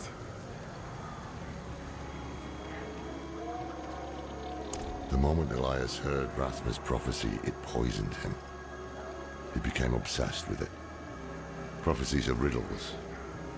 Not even the very wise can be sure of their meaning. But Elias believed he could solve it. And when I told him to wait, he called me a fool. Said we had to do whatever. You tried to stop him? Tried, yes, and failed. It'll be different this time. Let's find that damn coffin. Yeah. Admittedly, can I just also say that a kind of a funny theory? Am I the only one who noticed that Elias's disguise that he uses in the original Diablo 3 or Diablo 4 trailer as the one-eyed treasure hunter kind of looks like Lorith? Like, am I crazy for that, Tenwin? You're the Diablo 4 expert here. Am I crazy for thinking that? Because I think that was intentional on Elias's part. I definitely think that was intentional on Elias's part.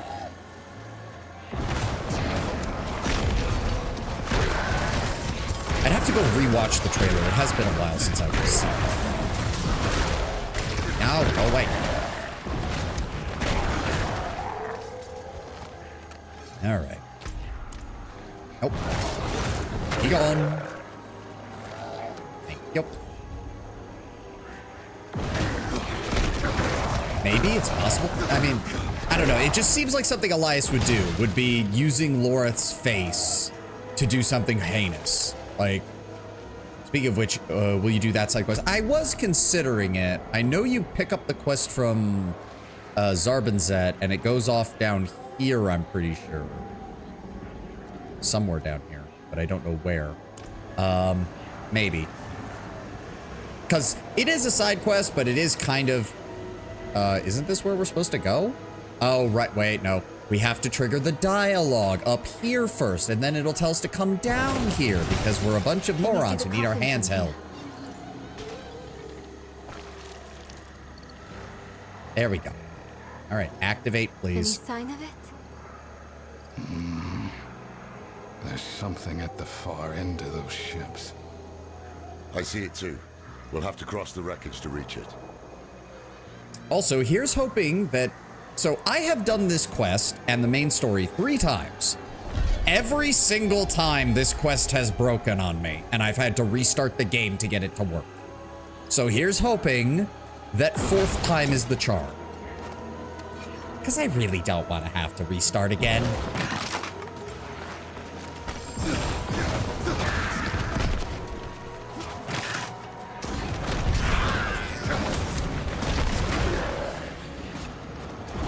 Away.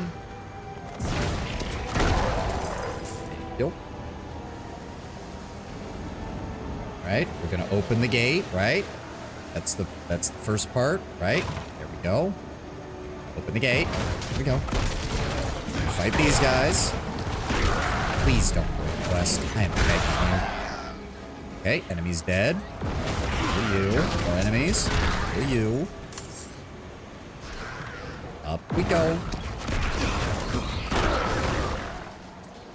As I said, I'm just paranoid because I have seen this quest so many times fuck up. In different ways every time, too. So, like, I don't know if Blizzard just fucked up on that or what, but they've refused to fix it.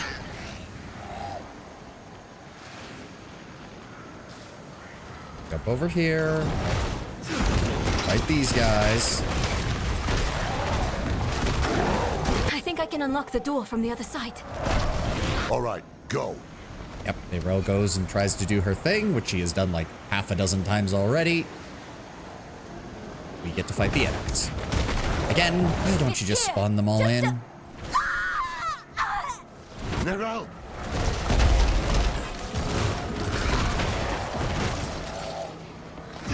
Please don't break. This is where it usually breaks. What was I thinking?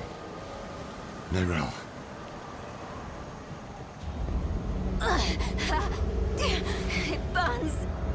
This is not good. Damn drowned. My arm. You've been infected. It's spreading. I will give Laura props for this, because this is quick thinking. We have no time. I must remove the drowned necrosis. I don't understand. He's like, yeah. Are you certain? I'm certain she's dying. Hold her. I do like how Laura's just like, nope, not explaining. I know what we need to do, and you're not gonna like it.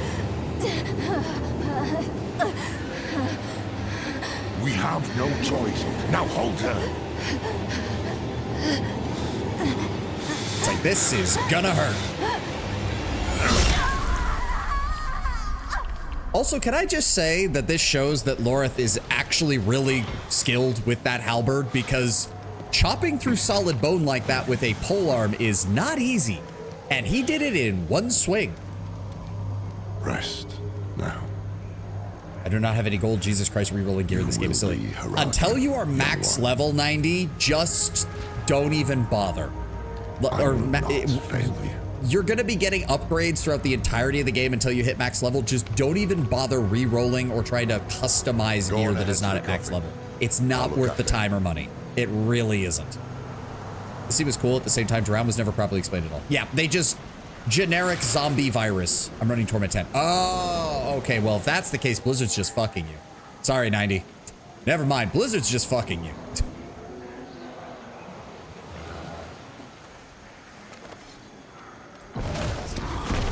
Okay, the game appears to have not broken. That is good. This might be the first time I can do this quest without it breaking.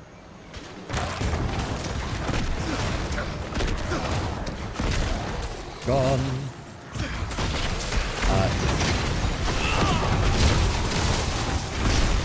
Ow. Fucking... There we go. There we go. No, enough with your teleporting spam bullshit. I said be gone. I'm at the stage of Haradrim Cube is your best friend and Enchantress can burn in hell. Oh. Yeah. The edge of our sight. I mean, it could be worse, 90. It could be Diablo 2, where you couldn't change any affix on an item. You could have an item that is 99% perfect, and then it has one last affix that is just destroys its usefulness entirely for your build. Wouldn't that be fun?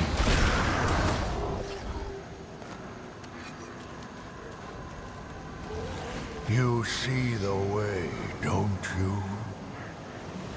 Inside is the thing Elias hides. The source of his immortality. Also, is it just me or is that a statue of Lilith behind the coffin? Pretty sure it is. Yeah, I don't even know what the Horadric Cube does in the new expansion. I haven't gotten there yet, but I'm sure that's suitably broken the way it was broken in Diablo 3.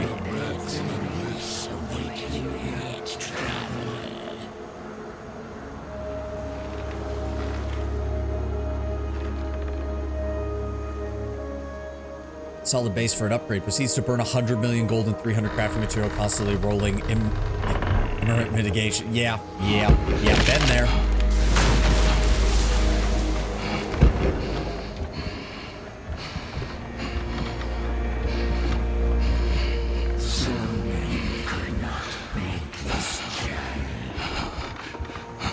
I just need all res. Yep. Also, props to the voice actor for this scene, for all the characters that I played through this, because it always is suitably horrifying hearing your character realize that he's basically going to have to drown himself to get where he needs to go.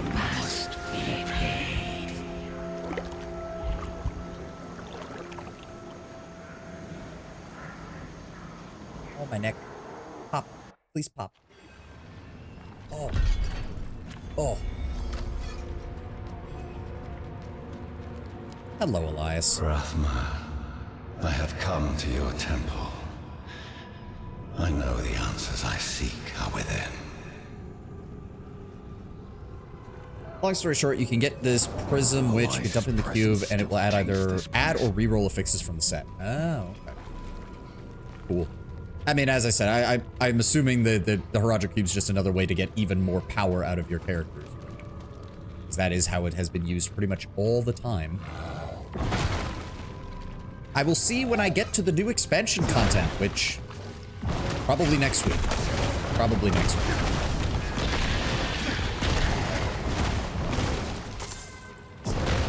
In essence, the cube is kind of dumbed down crafting bench from Path of Exile. Oh, okay. I don't remember liking the crafting bench from Path of Exile as much, so we'll see. We'll see.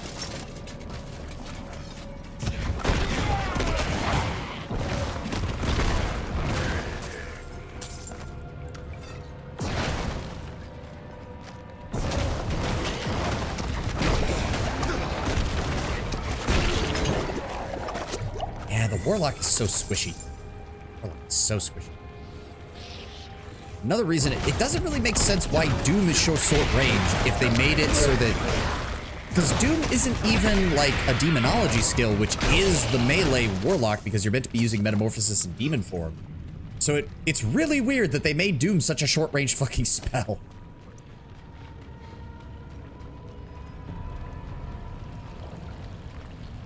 I don't know why they did it, but they did it, and I have to deal with it. Hello again. Every tome, every scroll, every book in this temple produces the same answer. The only being willing to stand against the eternal conflict, against the prime evils, was Lilith. The day I'm done with this self-righteous bastard, it'll be a great one. Okay, that was a good line. That was a good line from the Warlock. Dude's just like, you're not supposed to let the demons have control. Dumbass, you're letting the demon have control. No, I don't care that she's the mother of Sanctuary. She's still a demon. You dumbass.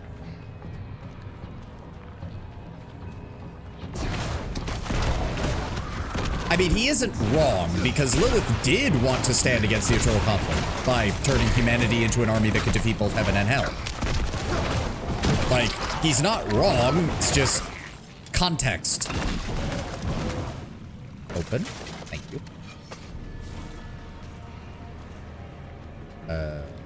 Wait a second, what? Staircase is flooded. Oh, there we go. I need a way to cross it. There we go. I was about to say, I feel like I missed something. I did. Stupid little cutscene. Oh, not cutscene, dialogue. Still. Yup. Yup. Yup. Yup.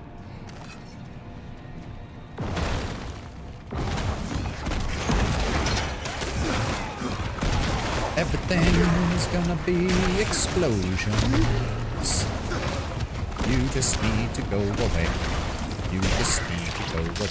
Ow! I can't see the poison effect. Like, seriously, how are you supposed to tell where this shit is half the time? It's the only thing I really dislike about how this build is working, is I can't see the ground effects at all.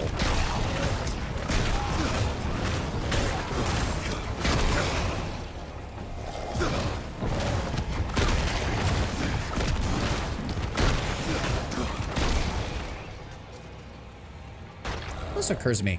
I haven't equipped an upgrade in a while. I should look at the stuff we've been looting here in a moment.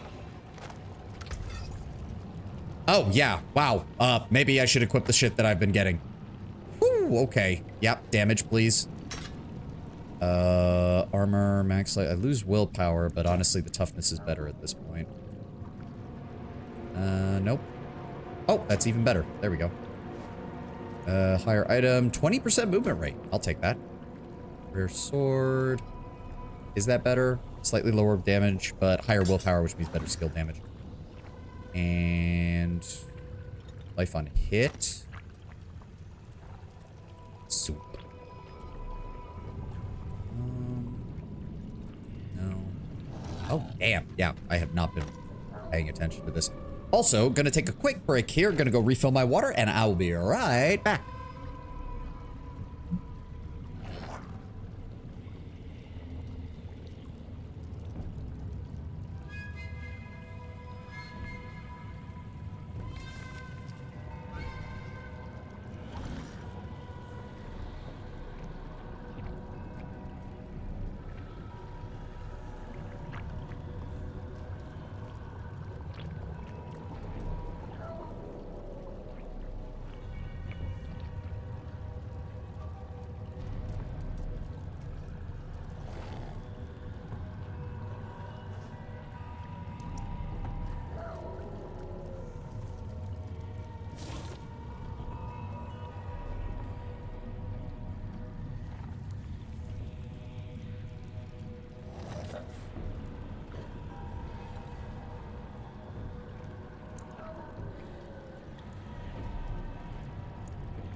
See, as somebody who has a problem with carbs, Tenwin, soup was a good idea for me for a while, and then I realized I was also eating bread a lot with it, and I realized that that was not going to work for me.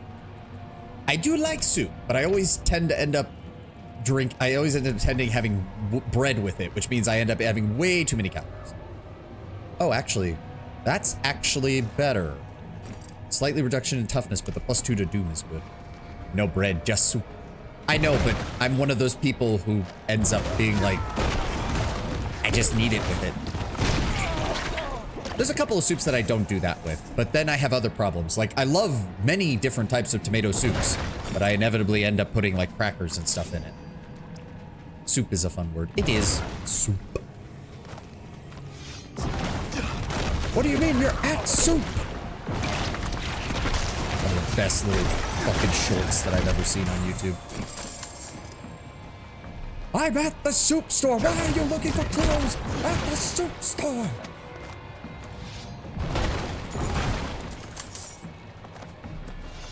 It's the P sound at the end that pops so well. Yep. Soup. Oh, I have to find the rest of his echoes before I go that way. Ah.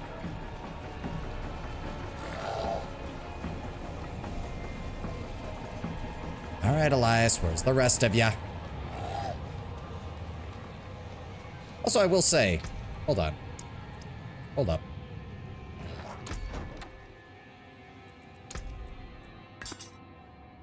Too blue. Too glowy. Maybe. Oh, that I like. There we go. Fire sword. Whoever lives here really likes wine. I mean, I don't know if those are amphorae technically, but wouldn't surprise me. Rothma strikes me as the kind of guy who drinks a lot. This used to be his temple. When the Mother of Sanctuary re-enters her world, it will change. But in the end, we will remain. We will survive.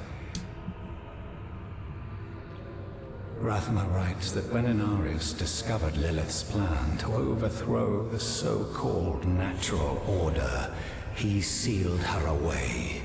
I mean, he did a bit more than that. He slaughtered half the Nephilim that sided with her and depowered the rest. Us out of this cycle, has fought to secure us our birthright. Sanctuary. See, this is the question, and again, if they answer this in the expansion, don't tell me, because I don't want to know yet. Because in the books, they make it clear that Lilith wanted to elevate humanity up to the status of Nephilim purposely to conquer the universe. She wanted to use humanity as an army. The question is has she changed from that position by now to actually want humanity to find a way to survive? If yes, then what Elias is doing at least has some level of merit. If not, he's just feeding all of humanity into the furnace of war on a vague promise that a demon will keep her word.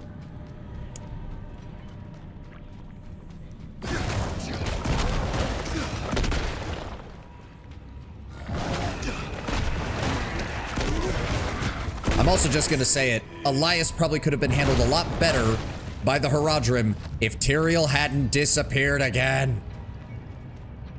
Lilith, the Mother of Sanctuary. So Lilith is the mother of the Nephilim. She is the first demon who gave birth to the first Nephilim. Yes. Rathma was her son with Inarius. He was the first Nephilim, the first half angel, half demon human. The daughter of hatred. I cannot say that there is good in her. Morality is the privilege of people in better situations. We are beyond the question of good or evil. The funny thing is, though, is that the existence of Akarat proves that that is not the case. What will she do? It just means that good and evil are not intrinsically connected to heaven and hell the way that most of humans in Sanctuary thought. I must prepare myself for anything. Lilith technically isn't the mother of all Nephilim, Yusalis, but when Lilith and Inarius created Sanctuary, both of them had followers that came with them, angels and demons. Those angels and demons eventually started having relationships with one another, which produced all the other Nephilim. An angel, after being made human, ditches his duty to do something else, even if Tyrael was doing his other duties. I'm shocked. Yeah, it was an orgy.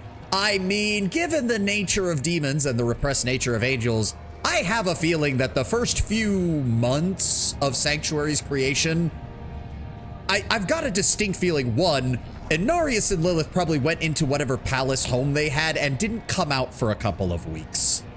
This implies that angels have genitals.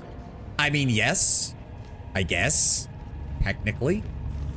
I don't know. Who knows? Well, actually, no, wait, Tenwin, wait.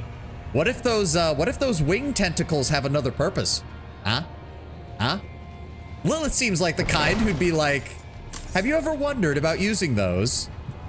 As the classic, now that I know you as something else other than the enemy that tries to kill you, not so bad. No, literally, yes. Like, that is unironically what happened with Inarius. Admittedly, Lilith was manipulating him still at the time. She wanted the World Stone. She absolutely did. Like, make no mistake, at first, Lilith was totally down to just use and abuse Inarius. She basically groomed him. Dude had no defense against hot demon mommy, who wasn't trying to kill him.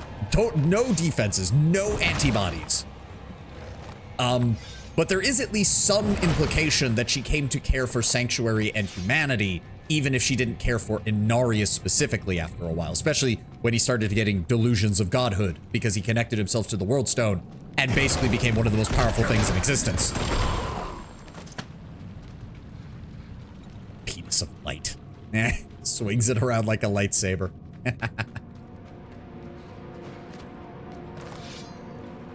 But yes, the end result, though, was Lilith trying to take the World Stone and Inarius trying to stop her. The angels and demons paired off again to fight. The humans picked sides. And then Inarius shut everything down, banished Lilith, killed everyone else, and depowered humanity to prevent them from becoming Nephilim. Completely different type of sword fighting. Is this your finger, Elias? Bound to your life and squirreled away? So that you can cheat death? I do like this concept for immortality, that he severed a part of himself, and so long as that part is still alive, he cannot be killed. I like that as an immortal. It's a lich by any other name in a way, but it feels a little more personal with it being a part of his body rather than it being an object that his soul is bound to.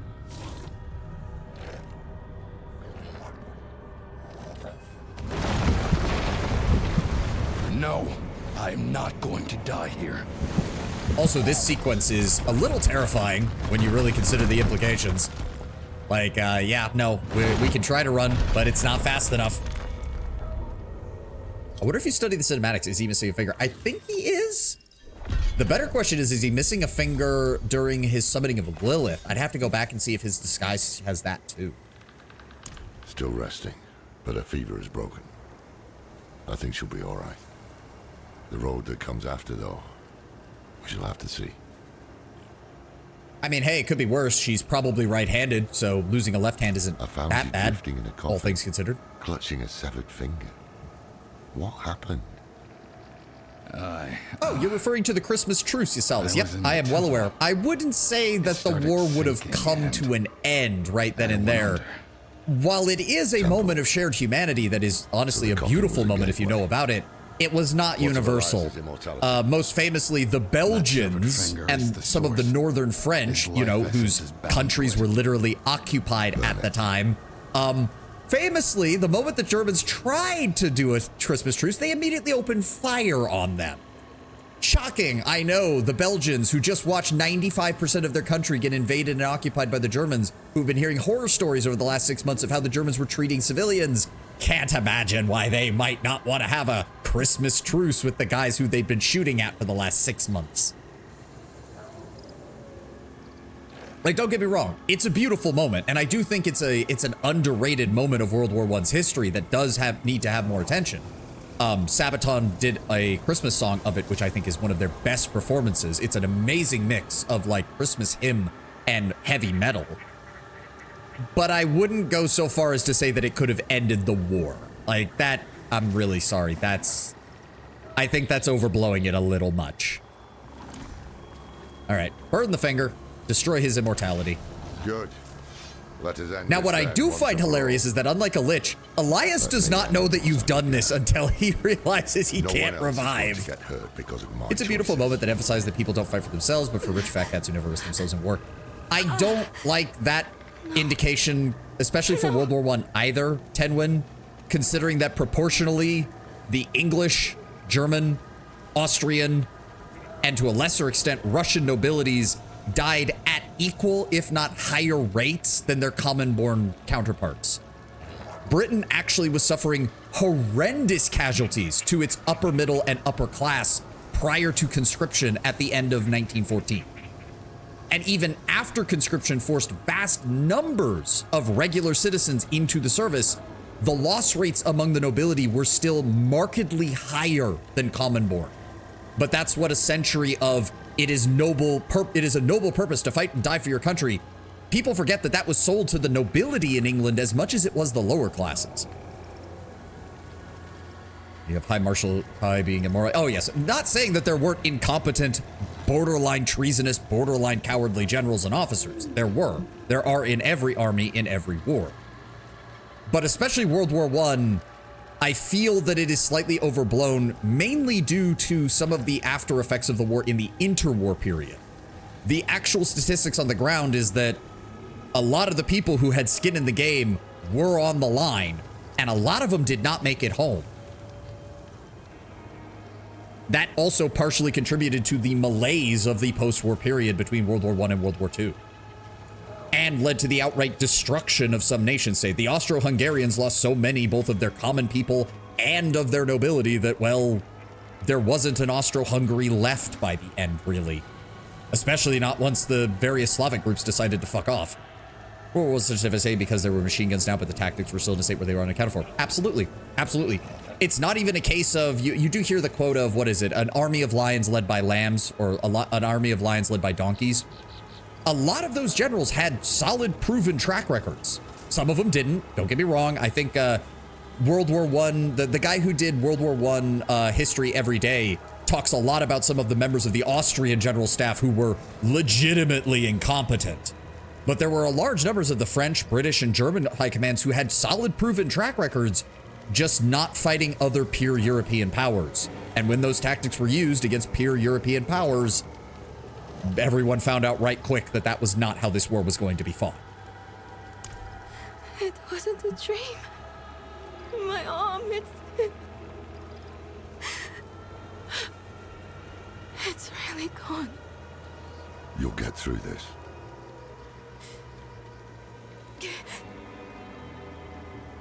I wonder if that's the reason why Steiner commanders are considered incompetent. Oh, in Mech Warrior, that is one of the reasons. The other is that in the Lyran find a Commonwealth, place it where I is can be written taken into care of. law that a noble can buy a military rank. Want to be left behind? Which unfortunately leads to about 60% of the Steiner general staff having zero idea how a military functions. Then we won't leave you. It never crossed That my said, mind. the Steiners are well known for their amazing NCOs. Their warrant officers, especially their logistics systems, are truly top tier. It has to be in order to get hundreds of atlases to the battlefield. It's just that once they get there, the fucking Steiner generals can't fight their way out of a wet paper bag. We could get you a hook. I would, see, there's an example. Like, Nyrel still is missing a hand by the time of the events of the first expansion. I would love to see them get her some kind of magical prosthesis or something in Skovos, or something even if it's just like a cap or like a metal cap on her arm so that it's not just a stub constantly sticking out. Something. You know what? Before we grab that, we're going to make a quick run down here so I can unlock this waypoint. Not going to do any of the side quests down there because there's a lot of them, but we may as well go say hi. Yeah, we're doing a lot of damage. We're doing much higher damage now. Ooh, much higher damage. And then you have Italian General Cardona and his 12 battles of Isonzo. Imagine storming mountains in machine gun position. Yeah, I don't even know if I can blame necessarily the generals for that. Some of it, absolutely, but Isonzo is quite literally, I've seen pictures of the place. Trying to imagine people fighting trench fights where the enemy is almost at a 45 to 60 degree angle directly above you is utter insanity. You need to stop. You need to stop. You need to stop and burn to death.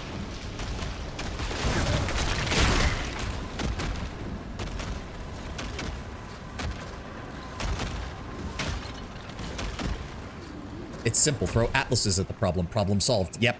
I mean, that is Steiner in a nutshell. That is Steiner in a nutshell. Or the joke of Steiner doesn't have light mechs. Steiner has ultra heavy power armor. I've seen that too. It's like, the Commando is not a light mech. No. The Commando is Steiner power armor. It's like, that is stupid. I love it.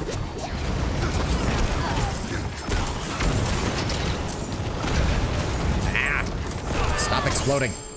I get to do the exploding. Stop trying to explode on me. Come on, give me more targets. Give me more targets. There we go. The Greed Shrine scales off how many enemies I kill, so let me kill some enemies. There we go. World War I is weird and bizarre. Brilliant generals detect a case of old nobility blood gets the general baton passed to kill people by the dozens. Yep.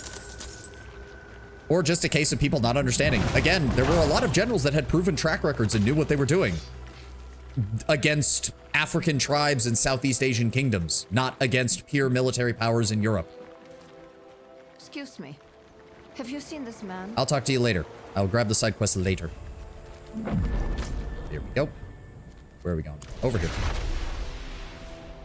Yeah, no, I like the fire sword on this. Fire sword, fire egg. If only my armor could be more on fire, but nah, I'd have to pay money for that, so fuck it. If you could do it, no. it would have been done. Willpower, armor, sigil of summons, which I don't really use. I'd rather have healing. Willpower, max life, maximum resistance. That's good. And willpower, max life is slightly lower. Resource cost reduction. Sure. What's up, everybody? I will. Speaking for World War I, did you see Blackadder 4? No, I have not seen Blackadder. I've heard very high praise for the series. Finally got his head on straight, but the Soul Stone is our only weapon against Lilith. I will leave nothing to chance. The fever has broken, at least. Now it's just my head. Blackadder, amazing. The ending is especially My poignant. arm. Definitely something I need to watch if I could ever find the time for any of it. Promises it will get better. Hard to believe at the moment. See, I do like this when we have the whole squad together. Like, the actual character interactions here are nice. They're not too much, but they're nice that Diablo actually wrote them in. Or that Blizzard actually wrote them in. I decided to see for myself.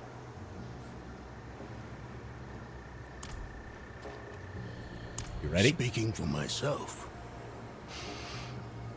Yes, I believe I am. Ready to attune the Soul Stone, at least. As for what comes after, capturing Lilith, keeping her bound in the stone, we know how that's gone in the past. Yeah. Not exactly the most sterling of track records. Now. Not to the prophecy, Inarius, or anyone else. All right, let's get going. Something is wrong here. Nothing right about this place. Let's do this quickly. Does your demon do anyway? So far, it looks like you're just dragging it around. Oh, it's mainly a passive buff. Passive buff, Valak increases your maximum overpower rank by 4, maximum wrath by 40. When you command Valak, when I use it, it siphons power to overfill your power by an additional 2 and increase wrath regeneration by 255% for 6 seconds. So it allows me to spam out my health fractures even faster, basically. It's a nice default because you do have multiple choices. Where is this shit? You have 4 major demons that you can choose from, each with their own abilities, and then you also get a choice of 3 subset abilities down here.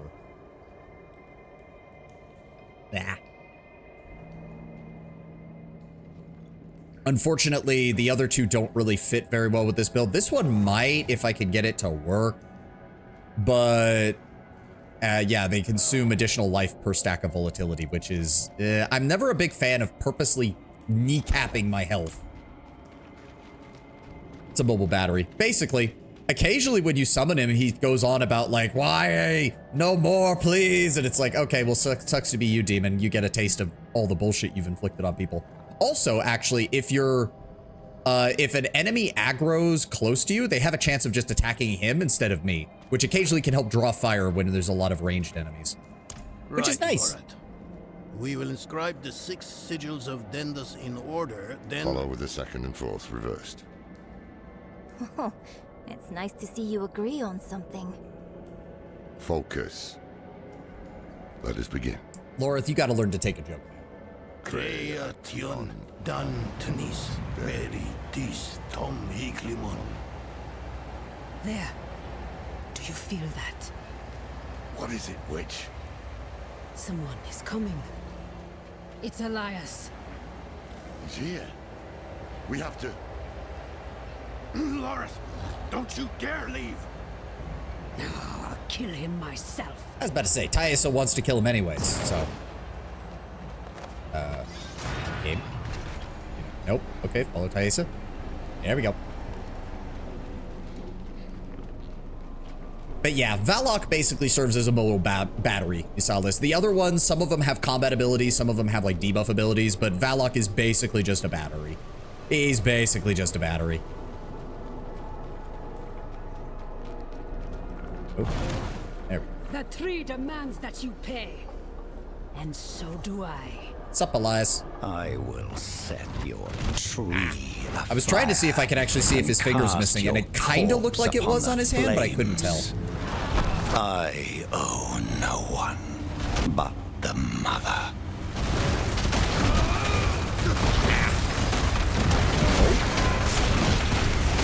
There we go. That was easy. How many I can't see his hand quite. Before you learn? Is it his My pinky on the life right arm? I think it is, because I think I only see 3 fingers there. I have been to the deepest chambers of the sunken temple, Elias. I wish it had kept my helmet in this scene. Yeah, I do like this. Elias realizes what you said. And he's like, oh no, okay, so it is, okay, it's on his left hand. It's the end of his left hand. Okay. He's just like, fuck. Oh, that's loud. God damn. Yeah, see, now it puts my helmet back on. That was unnecessarily loud. Wow. Thank you for the upgrades. Anything good? Willpower, max life, movement speed, and physical resistance. You gain additional lucky hit chance against elite enemies, which is... It's not even that much of an upgrade, honestly. Two-handed mace, two-handed mace, two-handed sword, rare amulet... More life regeneration, more movement speed. You know what? I'll take it. Oh, thank God. We have like 50% movement speed and it's already feeling a lot better.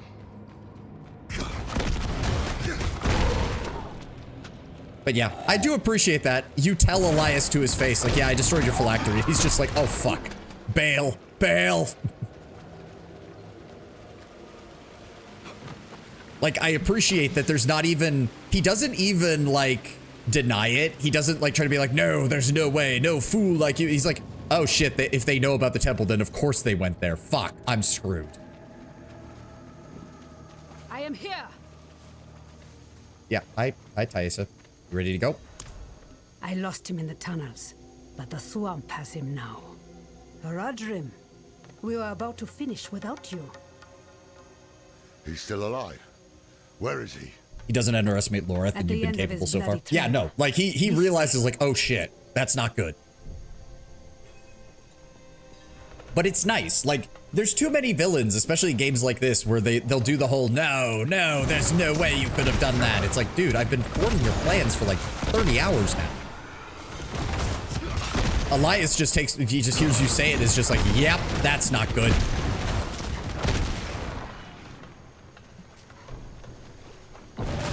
Splat. Splat. There he is. Yeah, it is his left hand. So he only cut off like the last 2 digits from the looks of it, not the whole finger, because he's got it like capped with like a ring or something. Thaisa, I need to speak with him. Then do so, Haradrim. He's like, I don't really care as long as he dies. Oh, Elias. Was all this worth it then? I might play this in a moment. Scorpion, welcome. Good to see you in the YouTube chat, man. Lilith to sanctuary, a thing no one thought possible. And when hell rises to sweep across this world, I should be there beside her, ready to push it back. You left me alone to cross the lines you would dare not attempt, and you have nothing to show for it. You are nothing but a wasted life. Do not look to forgive me, old man, because it is you who brought us here. Was it worth it?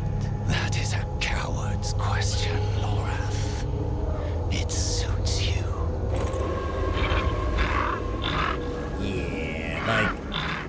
Am I the only one who does think Elias is spitting a few facts here? Spare. He's just like, just kill me. Your own free will. You swore an oath to He's the not tree wrong. of Yeah. whispers. Yeah. This is not the life I deserve. The tree does not forget oaths, and it does not forgive deaths.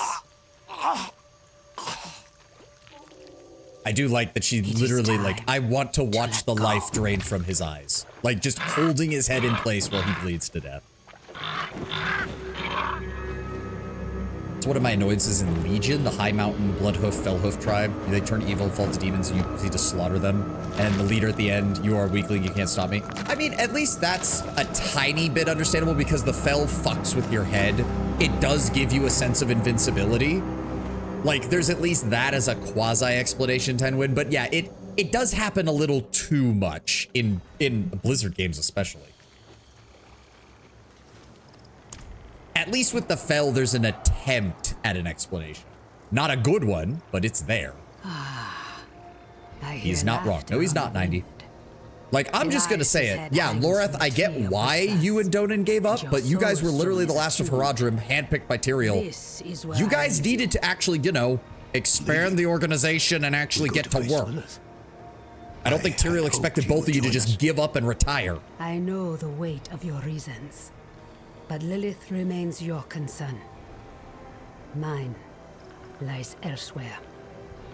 This is farewell, then.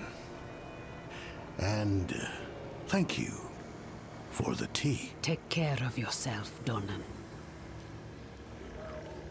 She called me by my name. Loreth won't believe it. Where is he? I've not seen him since Elias spent his last words calling him a coward. And to prove his courage, he what? That's one of those things that confuses you a bit. Guys, try and fix this. Get more Haradrim. Train more. You can't leave the world without protection on this level. Yeah, like, I get as well that it would have been a bit awkward because I'm imagining, given the timeline, Tyrael disappeared and then Inarius would have come back probably not long after that, founded the cathedral, and started fucking with everything.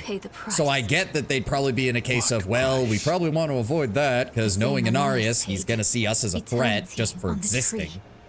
But disappearing into the mountains and running off to Skoskalin, respectively, between the two of them, is not a good idea. Oh, right, and now Loreth is about to do something that may or may not, because we still don't have a confirmation story-wise. Are you fucking... Be gone. Thank you.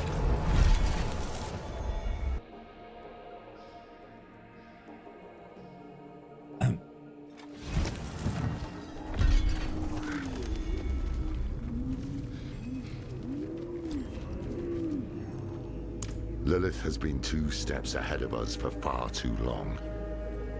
The tree knew where to find her. I asked. Its answer was worth the price. Worth the price? You owe the tree your head. The day you die, you'll be taken to hang here with the others.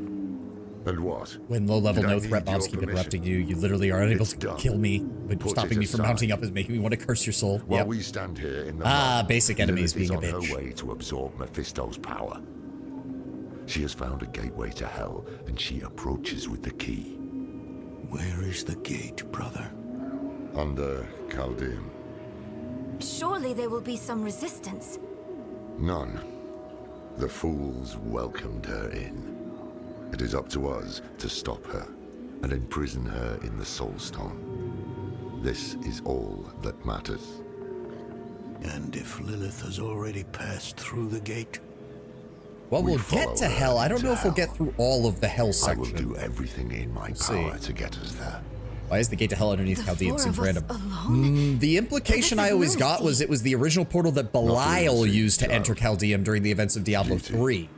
And because it was ripped open by a lesser evil, it could be closed, but not, like, sealed and destroyed.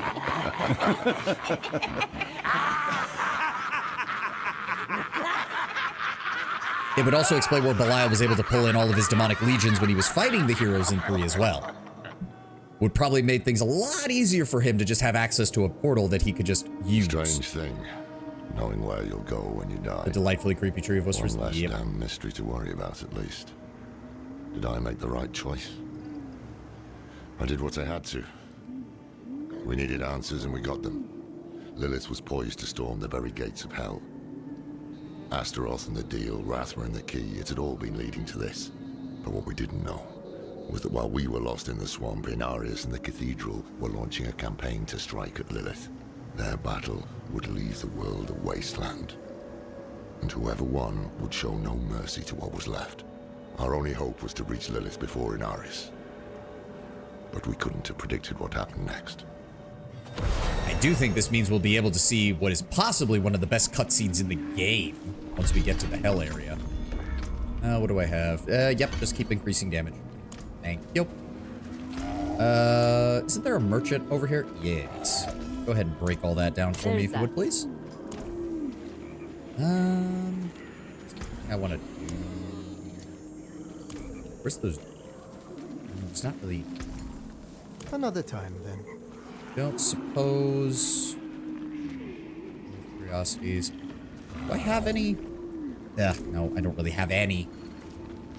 And occultist. What do I have? Crowd control enemies, give damage reduction. Unity bubble. Aspect of calamity. Hex increases your critical strike chance against an enemy by 15% per stack, which is nice. Movement speed increase per summon. Ugh. Eviscerated enemies. Thorns don't matter. 50% increased crowd control duration. Yeah. Immolation. See, that requires volatility and demon form, and I'm not using demon form on this volatility build. So, spoopy tree. Yeah. The only real one that's good is aspect of calamity. You know what? Throw that on my sword. Can I get that? Yes. Do that. Thank you. Alright. Now, meet with the Horadrim in... where? Ah, there we go.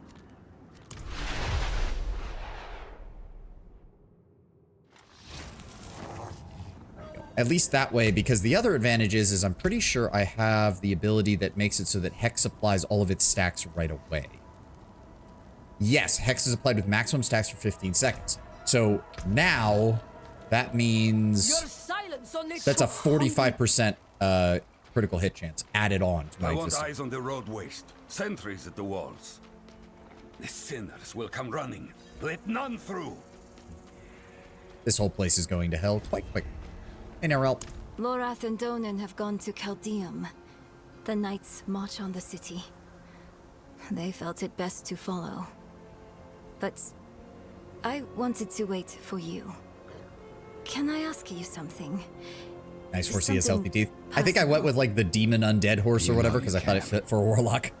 Do you ever feel like nothing you do matters? You know, I started all this trying to master my own demons. But the harder I fight, the more come around. Now it's all I know. I try, yet my best isn't enough. Not for Yorin, nor your mother. Does it get any easier? I don't remember any of the other classes mentioning Yorin. A good ally. In that case. Thank you. You should choose better wording. I know what you are. Honest. It helps. What? I don't know what you're talking about, Nyrel. Please ignore the demon that's following me around. I have no idea why. Are you ready? As ready as I can be. But I'm afraid of what we'll find. The cathedral's out for blood. They're not here to save anyone. To be fair, the people of Chaldeum let Lilith in with open arms, so you know, I'm... Like, yes, the people caught in the crossfire who didn't want her to come in, that is a problem. But there's a lot of people in that city who just let her in. To what Lilith said. It's not about her. She's making things worse too. It's just the idea that if the world doesn't change, we'll always be stuck between greater forces that don't care about us. This is my personal nightlight. I don't know. I guess I'm just having doubts. It just occurred to me, the Warlock in this game is very Iron Warrior coded. Summons demons, uses them as a battery. Perturabo would be pleased. Iron within, iron without, brothers. Donan has it. But their plan still strikes me as misguided. Mephisto is reforming as we speak. If we use the stone on Lilith, we've nothing to fight her father. There must be a better way. It was only a matter of time. After Prava combed the mines, Inarius likely pieced together that Lilith had found the Hell Key. You should hear the Knights chant. They're as eager for hell as she is. Alright, let's get a move on. We need to go to Caldeum. Over there. But yes, the genetically enhanced Templars. All their bullshit. This, one of them. The demon dealers from Caldeum. Serves him right. Yeah, it's like, on the one hand, the church is being extreme. On the other, look at all the fucking Triune members that are apparently scattered all over the desert. It's not like they weren't wrong in a lot of cases. No, stop with your stupid bullshit. There we go. There we go. Admittedly, it is a nice touch that as you get closer to Caldeum, there's fewer Triune members being crucified and more regular people. Which is kind of telling you just how fucking far gone the church has become. Blessed Akarat, thy light protect us. Those suits of armor must be a pain in this climate. Oh, absolutely. You know it. I hate that guy. I hate that move. All it does is just turn off your ability to attack for a few seconds. It's just aggravation. Goodbye.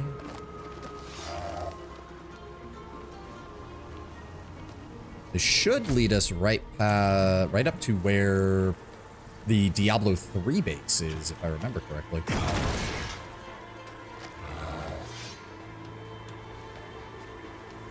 I heard her praying. Just like us. A hollow grab for redemption at the end of a blade. Wait. A sinner's prayer never reaches the light.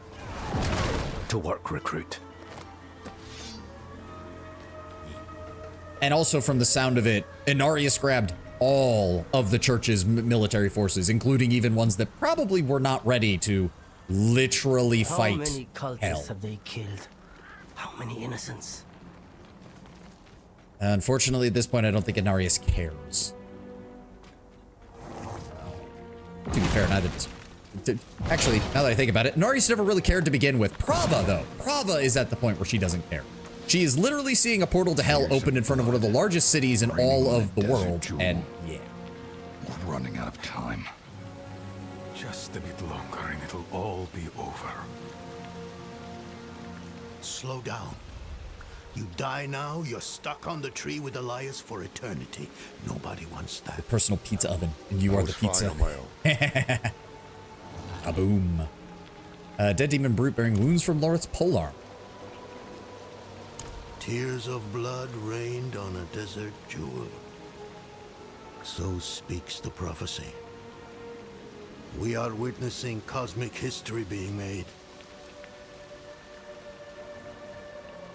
Lorath? I don't know, but he should be here. It's his army on crusade. All right, guess we're ready.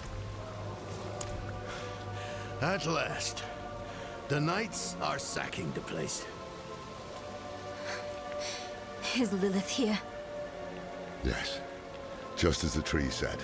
The rain, the Hellspawn, all spew from the Hell Gates underneath the city palace. She's opened the way. If she consumes her father's essence, a dose of Sanctuary is iron. lost. We can't let that happen.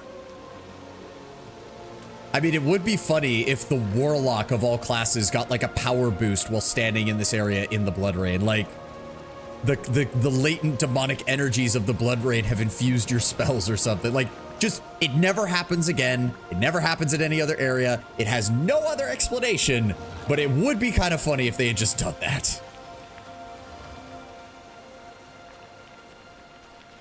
These corpses, displayed so proudly. There's nothing of the light in this. All of you! Example. Sinners they may be, but cultists they are not. They will face judgment in due time. I do also like that they actually do show the knights actually, you know, being knights here, actually doing a job.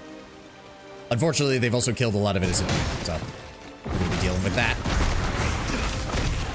But yes, I do believe we're gonna get the best cutscene in the game pretty much coming up here shortly. Inarius. Yep. He's here, in the city. Damn it. He's still the best shot as an ally we have. I don't remember it making that much noise the last time I went through here, but apparently it does. Inarius, turn off the subwoofer. The sign we've waited for. Call the witch. Oh, right. You dumbasses actually think this is a good idea. You hear that? They mentioned the Lord of Hatred. Mephisto. What? That can't be. Elias owned this cult, and Lilith owned him. Except these cultists are a bit deranged, and they're willing to go with any demon willing to destroy Sanctuary. Guess who's the bigger demon? Soon to be, at least. It's gonna be Mephisto. Also, the Triune was originally created, I believe, by Mephisto with the assistance of Diablo, purposely to subvert humanity on Sanctuary. So, not really that surprising that they return to their roots the moment he starts showing an interest in the world again. Blood Rain should not carry the ill assistance. It's not from a person, so you never know. The time of prophecy has come, knights. Lilith flees to the gate to hell. I will slay her in that cesspit she calls home, and open the way to the heavens. All is as fate decreed. A spear of light, piercing hatred's heart. You who die in battle today, die heaven-bound. Rally the troops at the palace. We march on hell. And after that, your plan? The Horadrim. Always chasing after the battles of your betters. The angels don't need you. I love how he says angels plural, as if he still believes that the angelic host has any damn about what he's doing down here. We don't need the bloody angels either.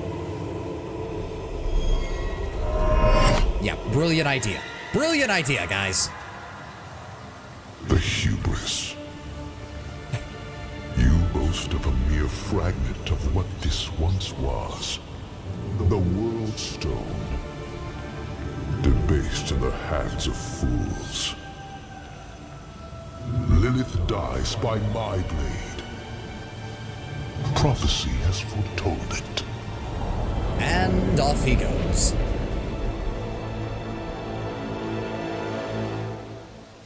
I do love how while he's talking, Lorith turns to Donan after Donan had the Soul Stone yanked from him, and Donan's shrugging like, what did you expect me to do? I'm old and out of shape, and he yoinked at it with all of his fucking strength. If he kills Liv, wouldn't she just reform? Supposedly, yes. Which begs the question why Inarius thought this was a good idea. Changes nothing.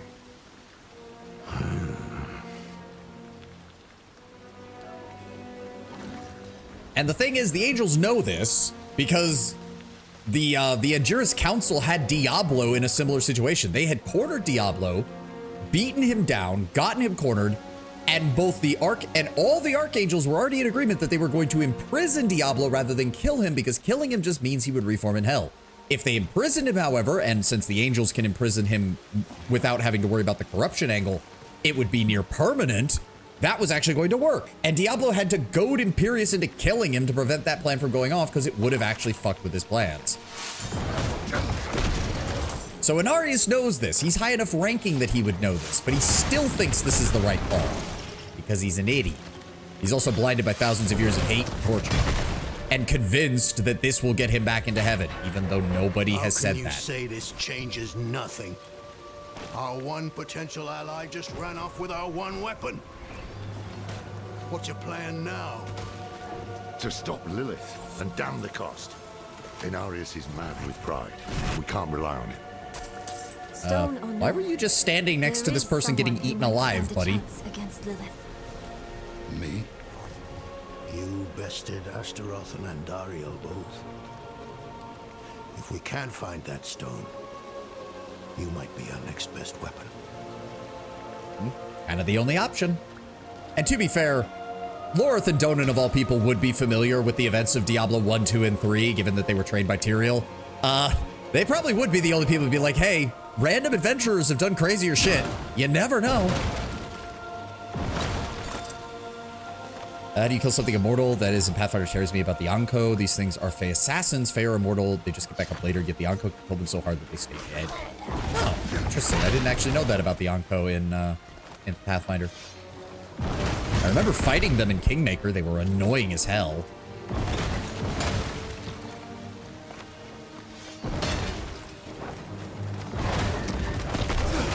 Everything's gonna explode. That's what I'm here to do. Ah!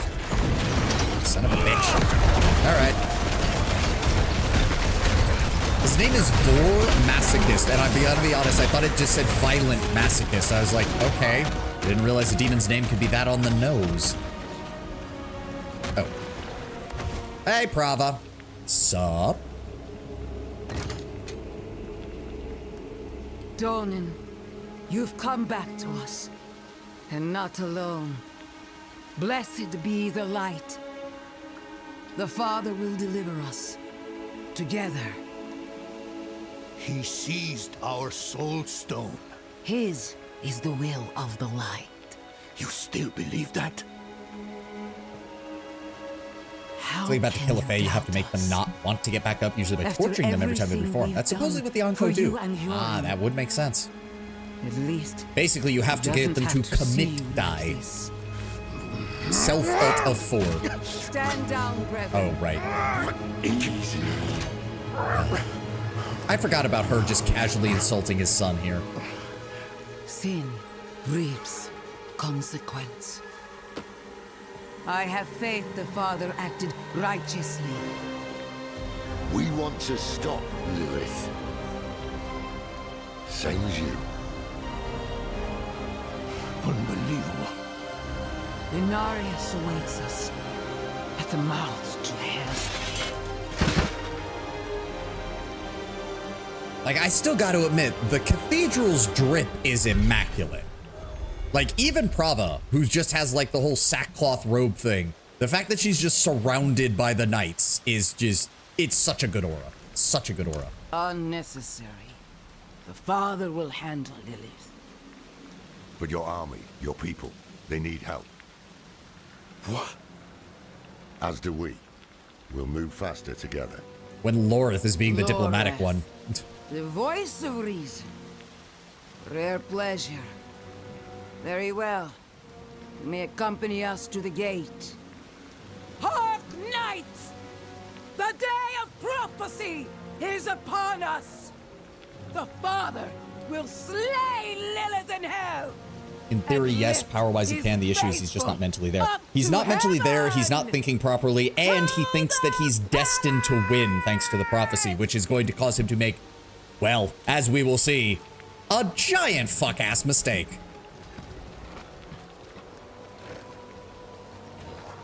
Oh god, right, the escort section. I can't just move ahead of the group and kill the demons. No, I have to stand here and talk.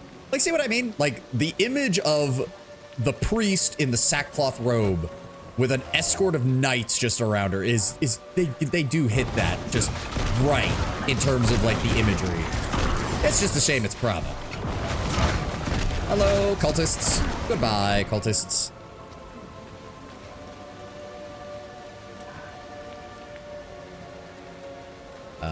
Yep, keep moving. Keep moving.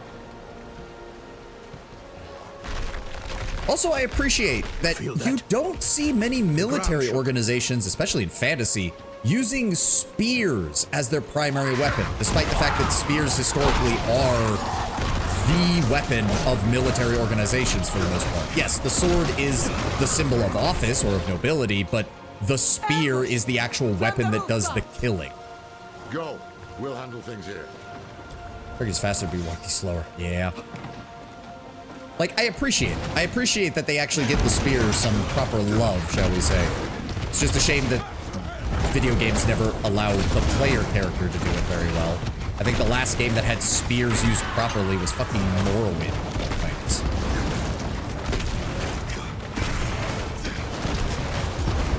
Hello, Miss Flareburst. You are dead. Goodbye. Over to the other side. Pillars of Eternity. Pillars is pretty good. But they don't really, like, they have spears, Tenwin, but the weapon choices in Pillars are kind of just... It's mainly just stats and preferences. There's no mechanical difference. It's not like you're fighting in formation with a bunch of other people using spears. Like, I get partially why. It's because the spear does not lend itself to one-on-one combat in a lot of depictions, despite the fact that it was used quite a lot there too. You can look at Japanese artwork and stuff like that. The spear was a very common weapon among the samurai class, not just in the battlefield, but in duels. Yes, everyone thinks of the katana, and it is the most famous, but the spear was used quite liberally in those environments as well. Ooh, thank you. That.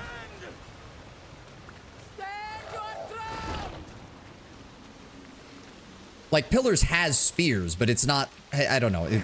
I get why they... Please tell me the game did not just break. There we go. Spears and axes are actually better than swords in what they do, but swords are hard and expensive to make, so the ones that money wanted swords because the normal citizens could afford one. I would also say that swords in general have the highest skill ceiling, but that also means there's very few people who can get that high. I think it was Musashi himself who said, like, if in order for a sword wielder to beat a spear wielder, the sword wielder needs to be twice as skilled on average. Because the spear is just an easier to use weapon in the hands of the vast majority of those who use it.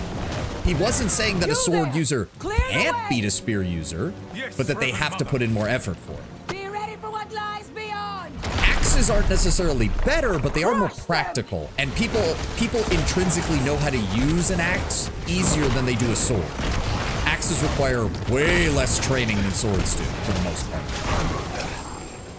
Even advanced techniques with axes, like catching enemies' weapons and stuff like that, are easier to do and easier to understand because of the shape of the axe. Now, admittedly, that is with one-handed axes. Once you get into the Dane axe and things like that, great axes, that's where things get a little more iffy, because properly wielding a two-handed axe, much like a polearm, is a slightly more specialized set of skills. Hold our position. Lorath, a word, please. We can't trust her. No shit, Donan. Yes, but they've an army, and we share a goal. For now. Exactly. Above the gate. Looks like a winch. I'll handle it. The way he sounded that sounded like wench. It's like, my warlock dude, we need to open the gate, not find a way for you to lay some pipe.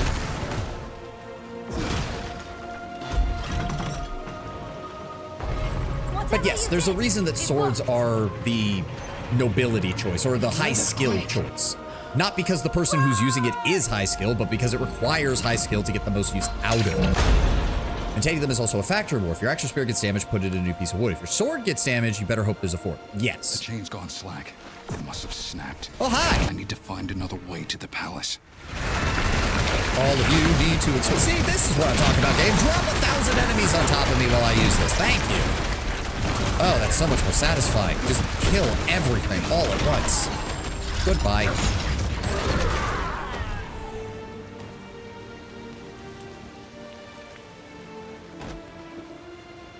We could probably get more into the discussion about swords and axes when I finally get around to playing Kingdom Come Deliverance. I love how I originally thought that was definitely going to be a game I played this year, and I've just been, in my mind, putting it further and further back because there's just too much shit I need to play. Why are these fly swarms? Oh, I was like, why do these fly swarms have so much health? Oh, they're the minions for a ball, for an elite mob. Hello? Oh, I'm in the fucking stuff. There we go. There we go. These corpses died in agony, fed upon by maggots. Demons of pain. Throw those out. There we go. Alright, doesn't Duriel show up at some point in this? I don't remember where. But yeah. And I mean, to get back to your maintenance point, Isalis, there's a reason that the Romans are among the only military in history that issued swords as a standard issue weapon. And it's because they actually had the logistics system and the infrastructure to support having swords as a mainline weapon. And even then, that only lasted for about 3.5 centuries. Once the Empire started to disintegrate and the heavy infantry style of the legions became less of an effective deterrent against outside enemies, they went back to using spears. Yes, please funnel yourself all into a tiny space so that I can blow you all up more efficiently. Thank you. This has to be the lair. Could it be his? Oh, cool. The Warlock actually is guessing who we're about to fight. That's a nice touch. That's a nice touch. Of course the Warlock would know, like, oh, demons of anguish, or demons of pain, lots of demons of pain, shit tons of demons of pain. Oh, fuck, I know who's here. Actually, give me a second. Go ahead and run that ad for me, Twitch, so I can go use the restroom and re-top off my water a little bit. All right, I'll be right back, folks.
All right, I'm back.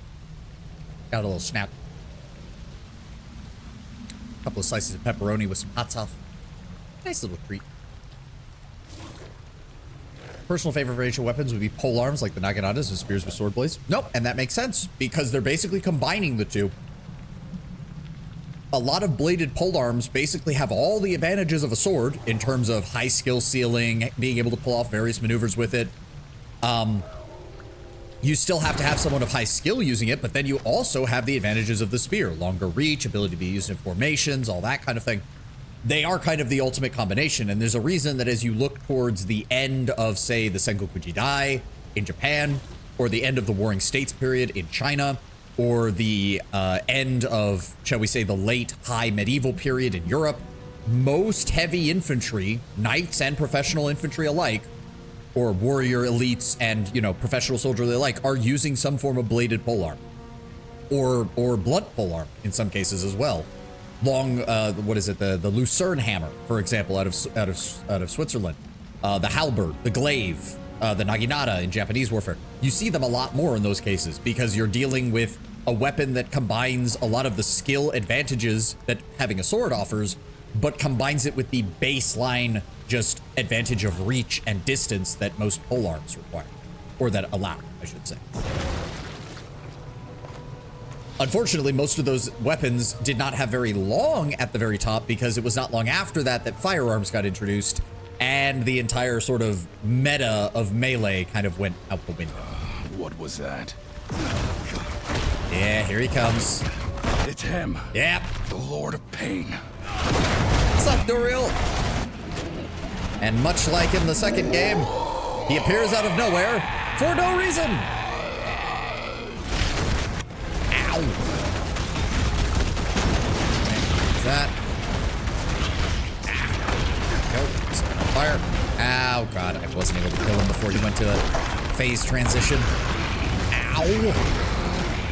Stop that. I said stop that.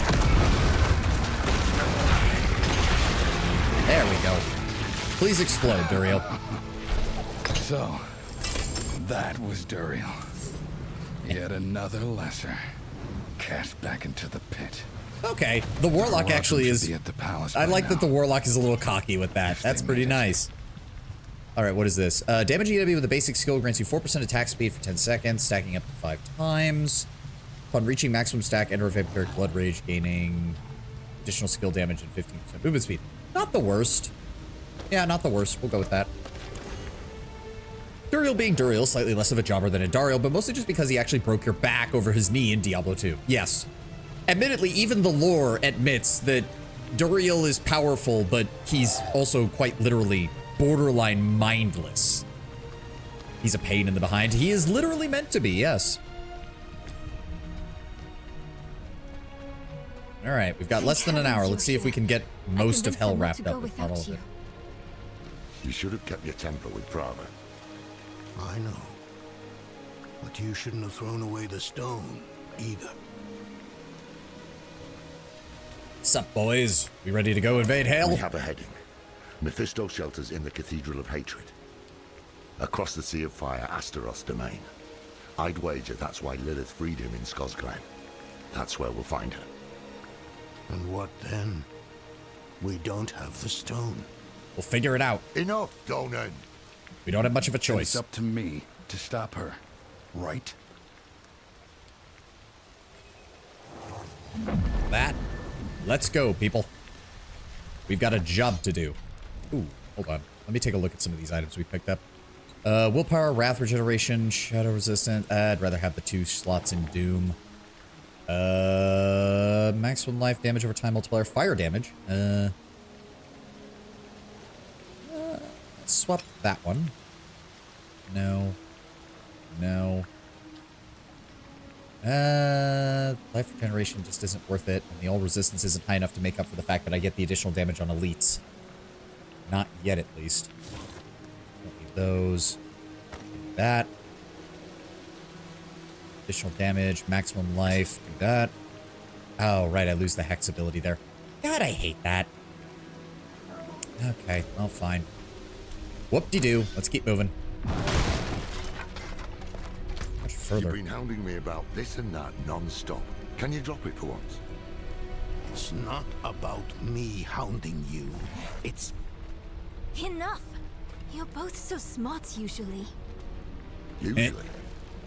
Not today. Yes, the stone is gone.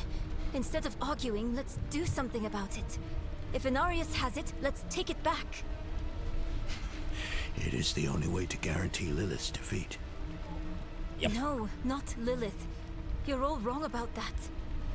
The stone should be saved for Mephisto, her maker, the prime evil.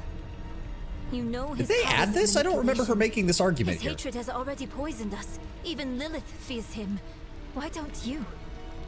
Are you done? I am now. Think on what I've said, all right? I mean, it is a case of Nyrelle not being raw. Like, she's completely right here. It's just that, as we will see, we're gonna, as I said, we'll get to the expansion and I will rant on Nyrelle because I do think she's a well-written character. It's just that she is going to make the same mistake that we have already seen 3 times in these games, and it's getting a little old that people think it's gonna change. Villager, slain Zachary Priest. Shrine to the Triune. Down and down into the deeps. Who knows what we'll find beneath? Have you watched the intro to Lord of Hatred? No, I have not. I have not seen the. I'm assuming it will play when we get to the to the expansion, like it does with the first expansion, right? Yeah, no spoilers. Thank you. Wow, 2 bots in a row getting banned. Get fucked. You guys can't see it, but I can see it in the chat log. Thankfully, my own bots are fighting them. Good Siri bot.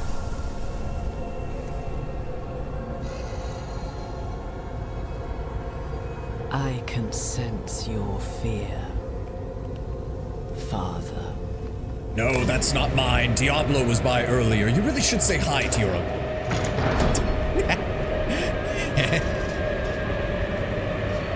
AI Wars in chat. It's kind of curious for all the bladder. Yeah.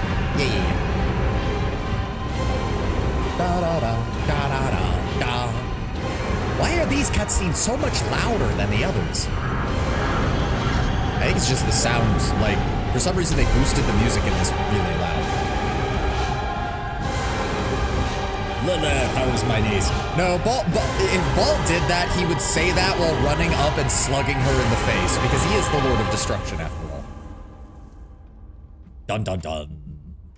Well, what did you see? What do you think? Lilith walked in the doors. We're kind of running out of time here. Whether we use you or the stone, we have to stop her. We follow her into hatred itself. It will sour our hearts even more. I have a hard time imagining any of the evils being family people. They're not. They're not. They're really not. Mephisto is the only one of them that has created children, and it's implied he still hates them just as he hates all of creation. And they in turn hate him because they are made from the pure hatred of his form. Like, yeah, no, they're not. They're just not. Diablo straight up possesses his daughter in Diablo 3 and burns her soul for eternity in hell. Like, they're not.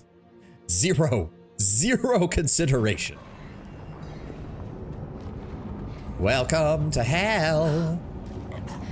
Diablo might use family to manipulate, but it wouldn't be genuine. Yes.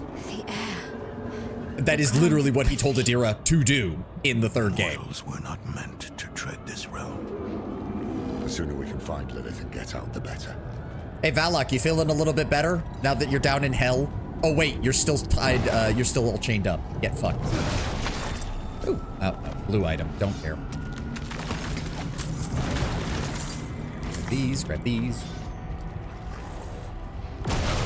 Hello, everybody. Don't mind me. Just blowing you all up. Blowing you all up. Everything must explode. Okay, that was a lag spike. Holy shit. Game, mind letting me move? There we go. Goodbye, goodbye. Everyone must die. You, and you, and you. Stop at my place real quick. I didn't turn off the stove. He hated his kids. Maybe he should have kept it in his pants. Well, that's the thing, Kataka. We don't actually know how Mephisto created Lilith and her brother.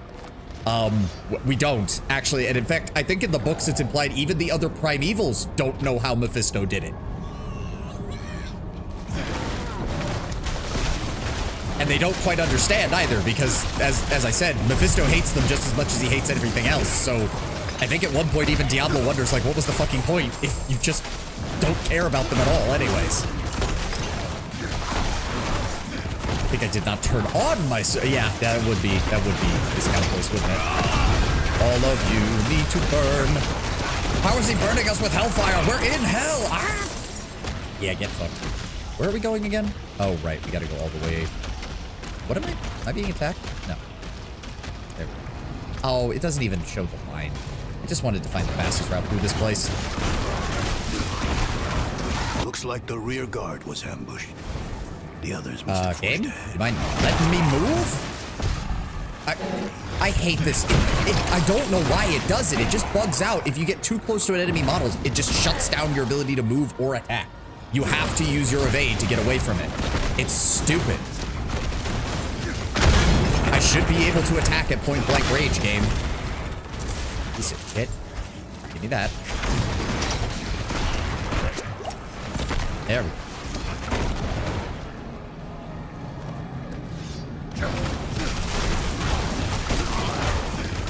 All of you must die. I love how I can see there's enemies over there in the corner. Like, I know you guys are over there. I know you're gonna come over here and try to fight. All that. Spawn of the damned, spawn of the damned. All of you must die. Yeah. Oh, yeah, there's more elites over here, isn't there? Yeah, more of them. All right, pop it all.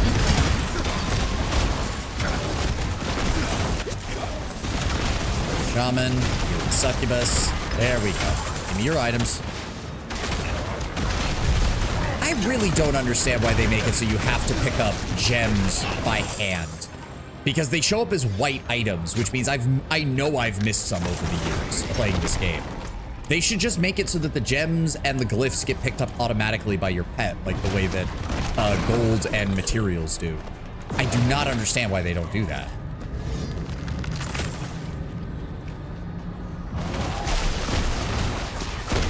All right, slow them all down. Go, okay. Yoinked. I got yoinked. Gone. Oh, there's one left. Come on. Nope. Get away from the ice. There. Grab you and you and... I'm gonna need to take a run back to town here shortly and we'll get rid of all this. Oh, hi.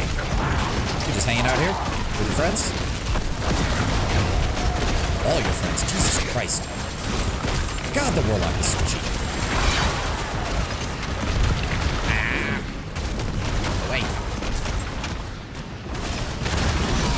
Go. And, oh, dodge. See, I hate that move. Hate it.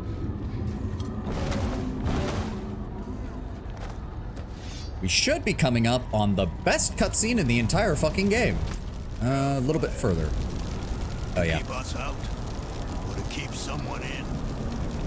We'll know soon. Stand back, and I'll dispel the flames. Tani Sabdaileki. Demons! Don't worry. Help us fight them off.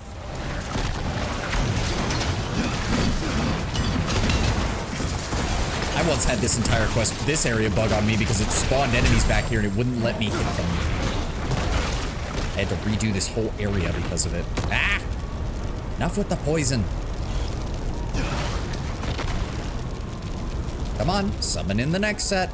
Summon in the next set. There we go, game. There we go. A Q upgrade feature would help in the game. A Q upgrade. Like... What? Oh, like a more accurate, an easier way to tell if an item is actually an upgrade, because a lot of the times the numbers kind of lie, especially in Blizzard games. It's not as straightforward as just number go up. Sometimes you equip number go up and then all your numbers go down, because some interaction behind the scenes between your various abilities was not properly displayed. They didn't stand a chance. Fodder for a broken angel's ambitions. Keep moving. I mean, the sad part is they actually tried, as we're about to see with the cutscene. Hello, Prava.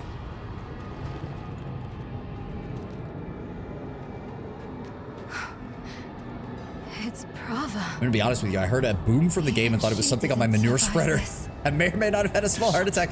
I can guarantee nothing, Kataka. I am so sorry, but you're the one listening to me while you work. You take full responsibility if anything you hear on here makes you think it's happening in real life. I need to get the knock sound effect to play every now and then, see what that happens. In the middle of battle, the moment you hit level up the chosen upgrade abilities. Oh yeah, I could see that. Game? Game? Okay, there we go. I thought it was broken again there for a moment. The battle is not over. The father is hunting lilies. Where is In the Inarius? spire. across this inferno. He isn't anymore. I mean, we'll see. We'll see. If you haven't seen this cutscene, you'll see. Salvation is coming. And to be fair, she doesn't actually know Not what for happened these to him at nights this you've led to particular hell. moment. Not for you either. Brother. You're just a tool of someone who doesn't give a damn about any of us. Now that much is true. You had the stone the whole time we were helping you in Chaldean, didn't you? Inarius entrusted it to me, and... Wait. Wasn't Diablo IV the one game where the item effect said something about the lines of 3% more damage to enemies who apparently cook omelets after drinking it? Yeah, there's a few of those. Those weren't usually on items. Those were usually like certain class skills and certain passives in the old trees where it's like, if the enemy's suffering this condition, you'll deal additional damage. It's like, oh, cool. How can I get this condition? An ability way later in the tree that you'll never want to use. Is she the only one? Remember why we're here. What we're fighting against. There are a few legendary affixes that feel like that, though, where there's some where it's just like, oh, well, I could get this huge damage bonus if I did a fucking dance beforehand. To numb the pain and get her moving. Drink up, brava. If you're wise, you'll get back to Chaldeum while you still have a chance. Is it not going to play the cutscene here? I don't remember if it plays the cutscene here. Speaking of which, bing. Yo. Are you holding up? I keep seeing myself standing over Lilith, stabbing her. I can't seem to push the thought away. The hatred here is trying to worm its way into my mind. I think we're going to be just shy of actually finishing this area because we got to get through all this. I know there's a major slowdown here. There's a major slowdown here. We might not have enough time for this, which is going to be annoying. Anger got the better of me there. My head's clear now, though. He was imprisoned here for millennia. He knows the terrain better than any of us. He can also fly, so he doesn't have to worry about walking on all of this. Yes, but keep your guard up. The cathedral is in shambles. We're on our own now. Stick together and find that spire Prava spoke of.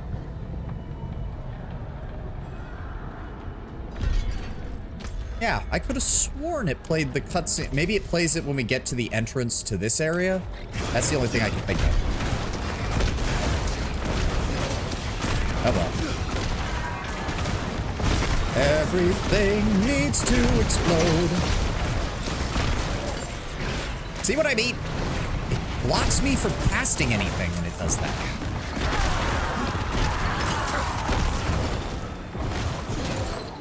You need to... No, where'd she go?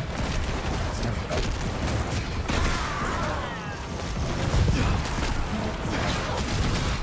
Okay.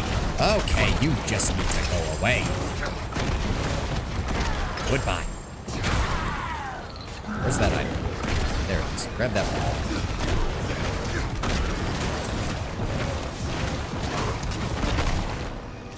Ring. Those gloves.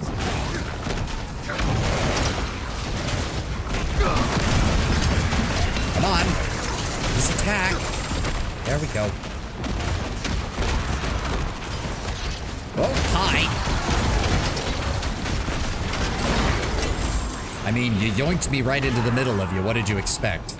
While that attack was still going off. Oh, I guess all the other... Hold on. I have to go... I forgot. You have to actually stand near them, and if they get stuck on shit, they're gonna... Yep, they're still fighting people back here. God damn it, guys. Come on. Please try not to be useless without me. Oh, they're gonna make me go through set encounters with this, because the AI is gonna keep wandering into enemy packs that we easily could have bypassed. Okay, come on, Gabe. Now you're just taking the piss.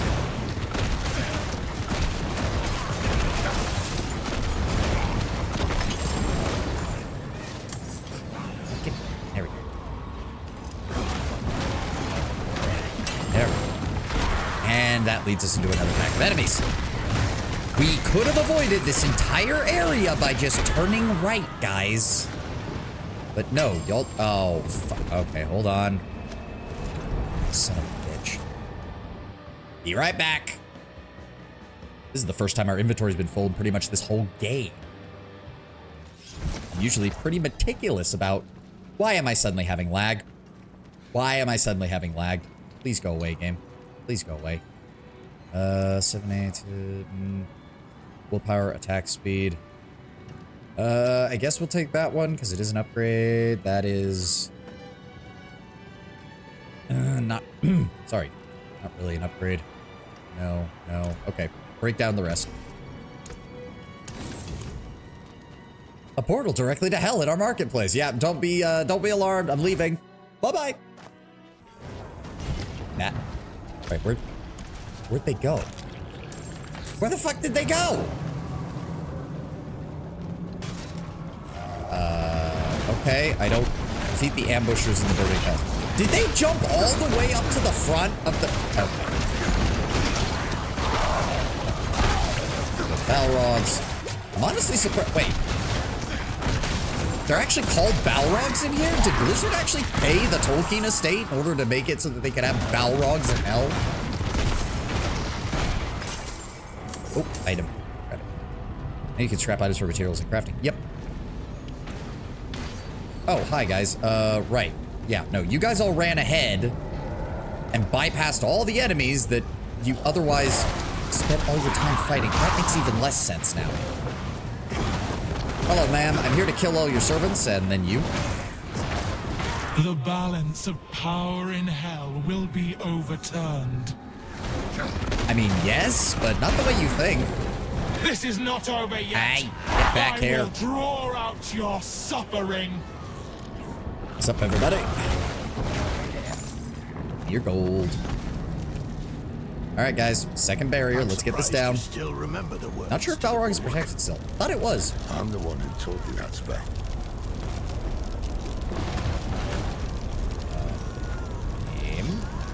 There we go. We got like 30 minutes. Maybe we can get through this. Maybe. It's gonna be tight. It's gonna be very tight.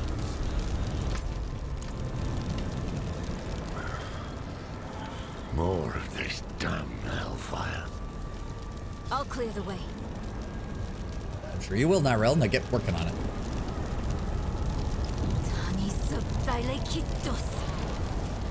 They at? Are they gonna spawn on this side or are they gonna spawn on this side? Heed my call, Karoon. Strike down the enemies of Lilith. The demon that destroyed the bridge. She's the one who's been hunting us. Right. Lilith still has some allies in hell. Come on, people, let's move. For long. Let's find another route. I would love to be able to finish this up, but the problem is there's also stuff that happens like right after the fight with Lilith, and I don't know if we'll have time for that. Oh well. Problems for later. About to say, isn't it going to spawn in enemies? Okay. Feed the demons. That's what we're doing. It's barely any of them. Come on, spawn in the dam, basically. These are fucking cannon fodder. You should have the time for it. You say that, but it seems like every time someone in my chat says you should have the time for that, we inevitably don't have the time for that. Of hatred.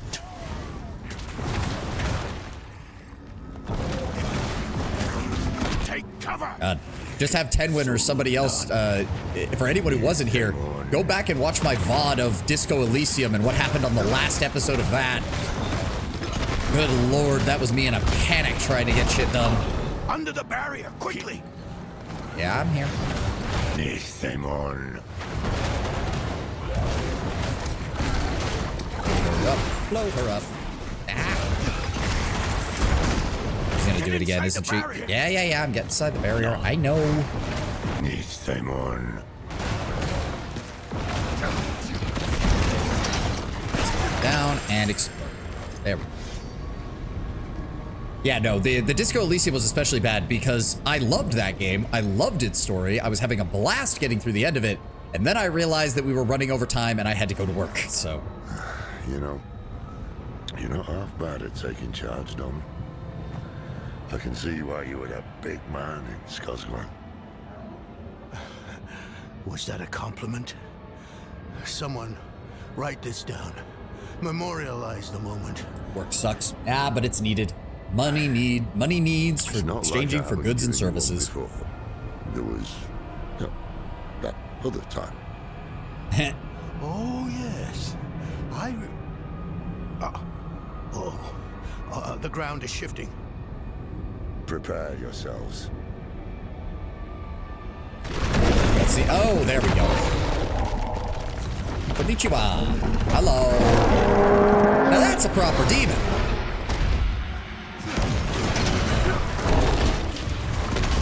The size of this thing. Oh, for fuck's sake.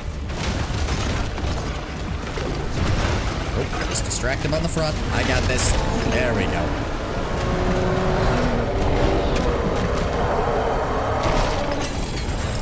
Also, can I just say, they need to do more of that. More bosses and even mini-bosses should have unique death animations where they just explode.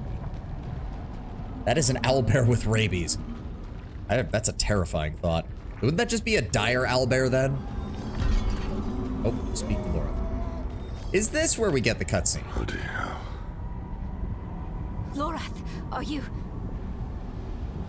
Just catching my breath. I see the spire up ahead. Come on. Like, I know it's here, unless they took it out with the DLC, or with the expansion, but that would be stupid, right? Like, that wouldn't make any sense. There's no way they did that. Why am I even contemplating that? That would be retarded. Yeah, no, it's gotta be right, like, right when we go in. So. Not far. There we go. Open up the door.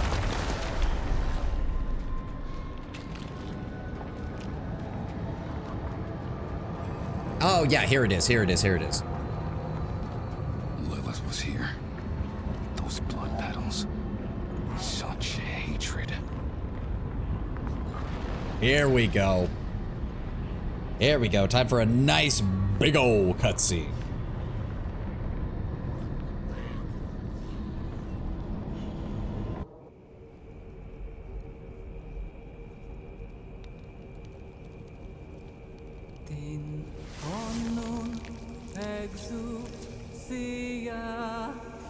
I mean, as I said, you can't deny the drip. She's literally walking barefoot in hell, and she's not feeling it. And they're chanting a war hymn while she's marching. Prava is insane. Yes, no doubt about it. No doubt about it. But you cannot deny the aura here.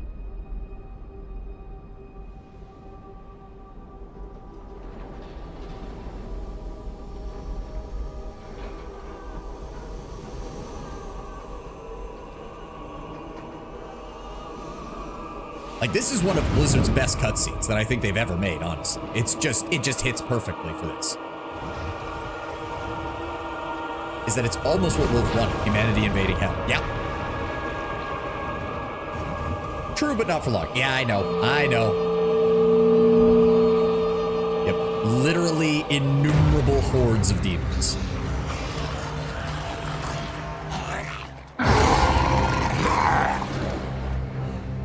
May we fight true in his holy name.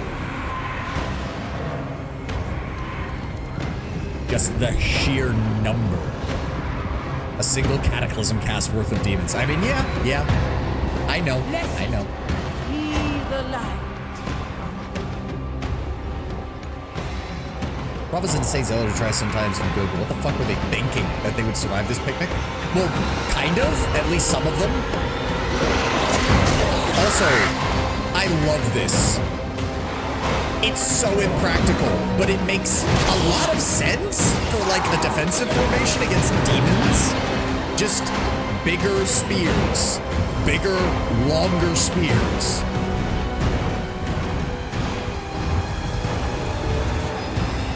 Oh, there she is.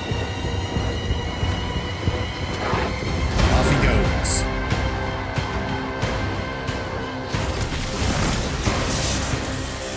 I do like that Inarius doesn't even have to try. Like, he lands and they can't move. And he abandons the humans. Well, again, they thought that was the plan. Inarius goes off, kills Lilith, we win. I like how even Inarius is like, well, I was kind of hoping that would work. Splat. Rip. And then he proceeds to disembowel the demon. Like, you at least can see why he used to be one of Heaven's top warriors. Like, he's good at this.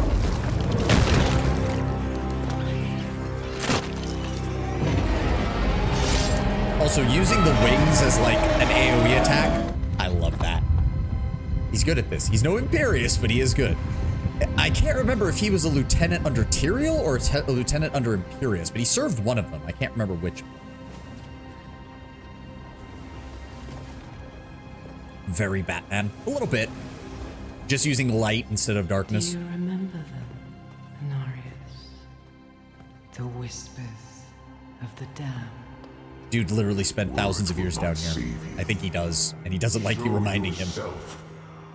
So, the soldier returned. I love how the souls of the damned in this stone move as the light changes. Like you can tell they're moving, or maybe it's just a really good option. I left behind.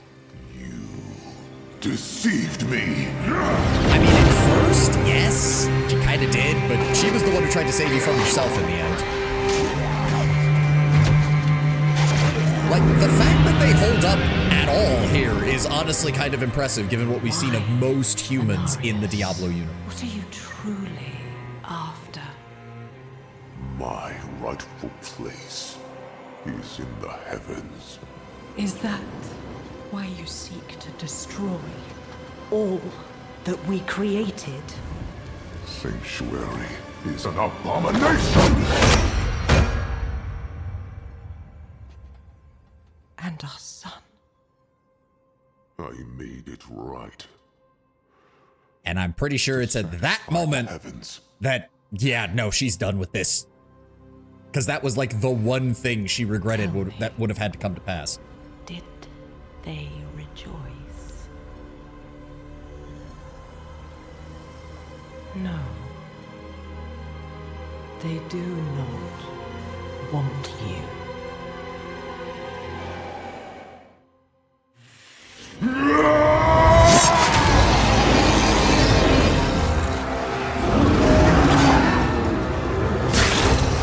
See, I appreciate this. Yeah, no, they're still taking casualties, but they're actually fighting.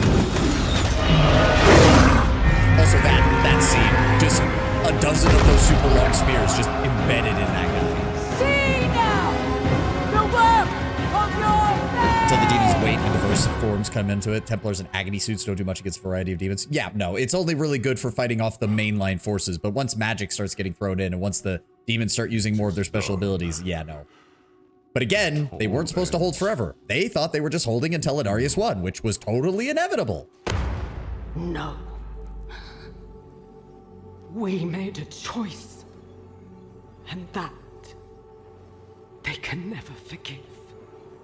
No matter what you tell yourself, or who you sacrifice. Silence is their judgment. She's acting quite well. Yeah, voice actress is nailing it here. She's also, yes, she is playing up, the actual character is playing up her injuries. Right. And it's at this moment What would you have me do? that Inarius realizes everything he did was for nothing. Please! Tell me! This is why you double tap. Yep. The heavens do not speak to you anymore. Heavens, protect me! No, you belong in hell. The fact she goes for his wings, oh, that does sound like it would be painful as hell.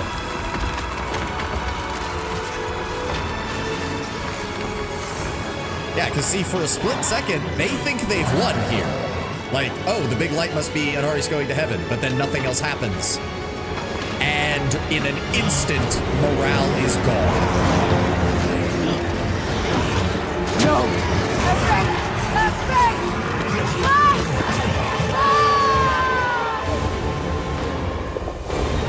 I still don't know how she lived through that, though.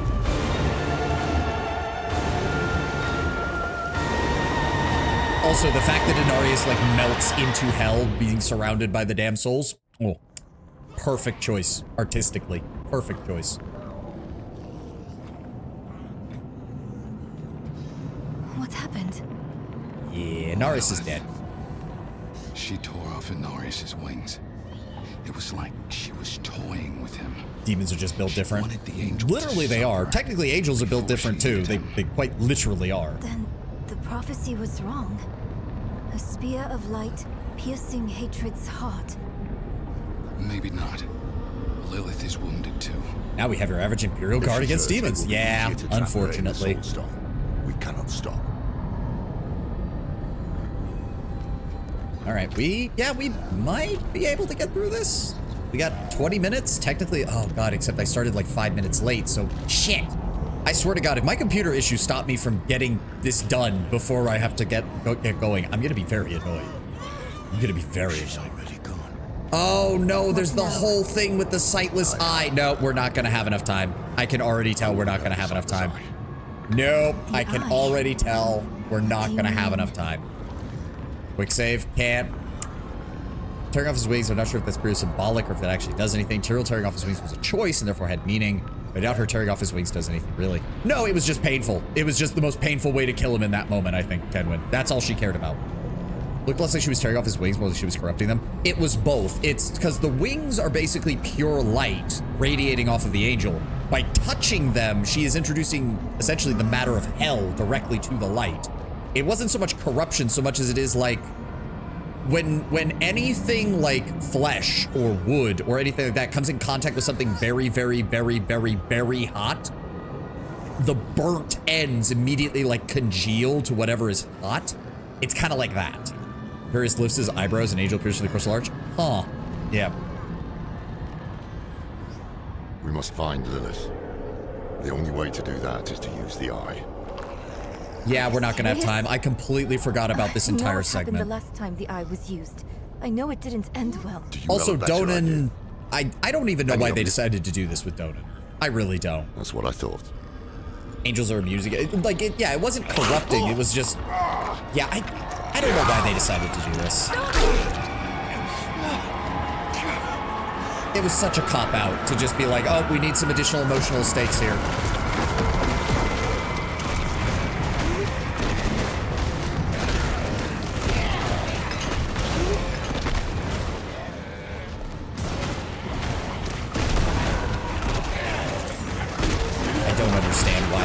Why they thought this was like Donan dying, because let's be honest, that's what's going to happen. I can kind of see it narratively, but the fact that it happened in this way is just kind of. Soul of the Pillar was implied to be a visual of his son, but yeah, I felt for it. Yeah, like then he should have said something like Yorin, or there should have been some kind of indication if that's the case, Tenwin. Like something. Just something. Donan, you're bleeding. I'm fine. No, you're not. But, Lorith is right. The eye is the only advantage we have. The only way to find Lilith. There is no time to waste. Yeah, no, we're not going to get through this in time, because this area, if I recall correctly, is fairly long. They basically had to throw one more mini dungeon at you before you could fight Lilith. Although we do get another cool cutscene with her and Astaroth.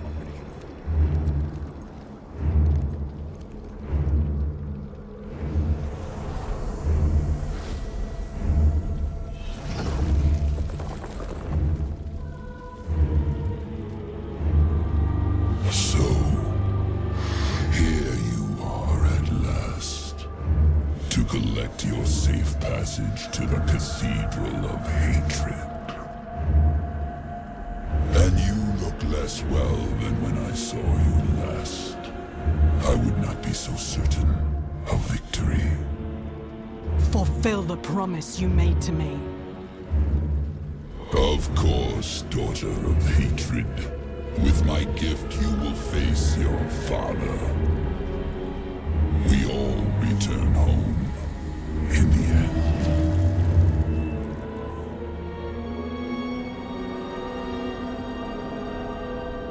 The weird thing is, I think from some of the material they've released, Astaroth is a rare example of like a lawful evil demon in Diablo, because he actually keeps his word. Like, not just to her, but to other people. He has to fulfill the bargain. I mean, did they really have a pact? Was he just honorable? What is this? Supposedly he actually is just honorable. He's like, that's why he is Mephisto's guardian when Mephisto's reforming, because he's the only demon that Mephisto trusts to do so, I think is the implication. But that also means that by being a person of his word, or a demon of this word, he has to abide by the deal he made with Lilith. You could be Sanctuary's greatest protector. But only if you choose to.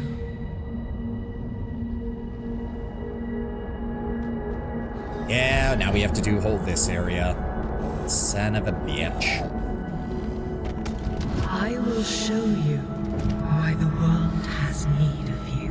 Because I think in one of the seasons, Tenwin, Astaroth comes back as like a repeatable boss, and the dialogue lines there indicate that he actually has fun fighting you. Like, he sees you as a challenge, and he likes fighting.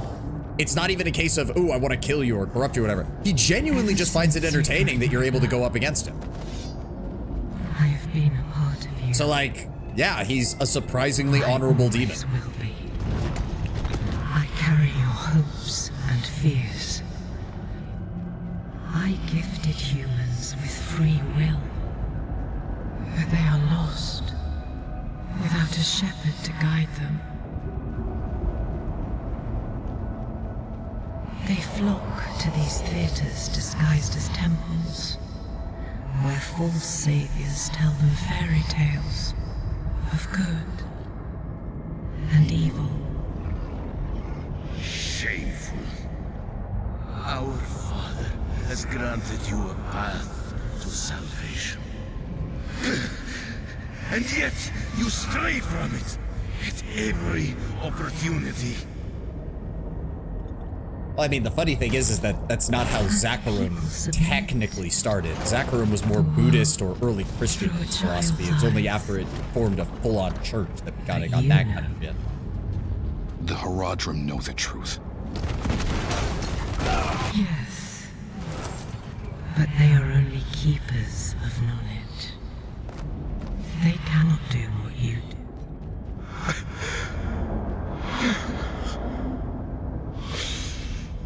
I'm sorry, miss. I'm sorry. Just get to Lilith. I have a chance. It makes no sound to draw some breath with his eyes seem to be watching. Yeah, hi, Nefane. I hope that's not your actual soul down here, because that would suck, dude. That would not be good. It's so dark. I repented. Do you think I was too late? Question, where's Prava? Oh, she left. We'll see her again later. She left. Again, don't know how she survived getting mobbed by Fallen. My son was wiser than even the Haradrim. But it was not in his nature to be a shepherd either. Why was he preaching to wolves? Those wolves had the names of the villagers who ended up killing him, so it's heavily implied that that was their true selves, basically. He let it breed chaos. I mean, he did found the Priest of Rothma to try and keep things on the down low. They wanted Was the snake thing her son? No, the snake thing was a representation of who Rothma learned his necromancy from, which is the serpent They were Bagul. blind to the simple truth of it. We are prisoners of the eternal conflict, the pawns of angels and demons. It will always be a part of us. We must fight to survive. It was so human of Inarius to think the prophecy was all about him. Or perhaps your kind inherited that vanity from him. I've got like 5 minutes. There's no way we have enough time. I'm probably gonna have to end. And because I'm stuck in here, I'm not gonna be able to do side quests tomorrow when I've got some time off to get more levels. God damn it. This could not have happened on a worse fucking time to end the stream. God damn it. Elias thought I was the one to save Sanctuary. But he was wrong. A human must lead the flock of humans. See, it's lines like that that makes me think she's at least somewhat serious about this whole thing. And not just using it to manipulate. Like, why would she say that? No one's savior. That's very fitting coming from the Warlock. I think so. But look at your life. People see hope in you. Hatred, destruction, and terror are forever. We will always need to fight them. But we can turn the tide of the eternal conflict in our favor. It starts here, with Mephisto's destruction. And you will lead the battles to come. Simply take. Now you see, there is a reverse side to this, which should be her telling you to kill Mephisto, but because she's not saying to just let the energy be dissipated, means she still wants the energy, which could still imply that she's doing this for herself. I will never take your hand. Now that's a very Warlock response given what we saw in the quest. Because it's not just a matter of power for the Warlock. It's, no, I enslave demons, not the other way around. And the Warlock would see this deal as a form of enslavement. At least in my opinion. I will keep you shackled here forever.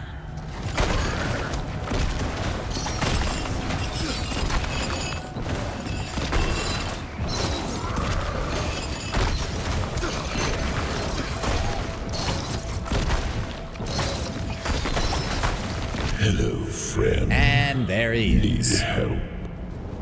You ever play the game Hellgate London? Way back in the day, I did. For a little bit. It did not enthrall me over much. In the mountains. This is where Mephisto found me. And now we have a second part of this area, because now Mephisto wants to talk to us.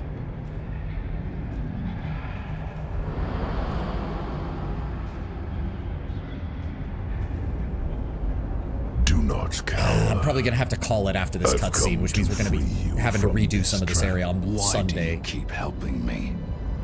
One of the playable classes warlocks became part demon to be able to fight them. Not surprised. That was like the occultist, not cultist with a C, but occultist, OCC or whatever. Something like that. Yeah, they were demonology experts. That is all I want. Doggo is friend. This doggo is not friend. This is bad doggo. There will come a time when we are enemies. But like it or not, right now we need each other to defeat her. Look me. And here's the other side of the thing. It's like Mephisto's being more honest than Lilith here, because Lilith still has like some areas where you could argue that she's doing this for herself. But Mephisto's just like, no, we're enemies. We're gonna fight. I'm going to try and kill you. You're going to try and kill me. I'm not hiding that. My blessing will guide you. Tread without fear. Diablo suddenly pops up. What you mean by that, brother? What do you mean tread without fear? My whole thing is fear. Don't you dare be blessing him without my permission. Boing. I thought I sensed that old wolf skulking around. Everything is exploding.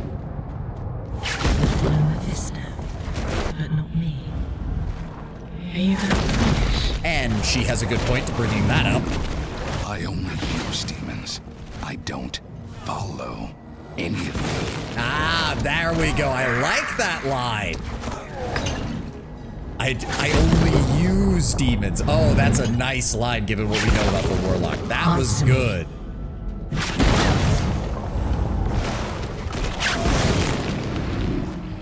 And that's sets the cultist apart from, or this sets the warlock apart from many of the cultists, because the cultists have no problem serving the primevals. But the warlock is saying, no, all you guys are is a cosmic power source for me.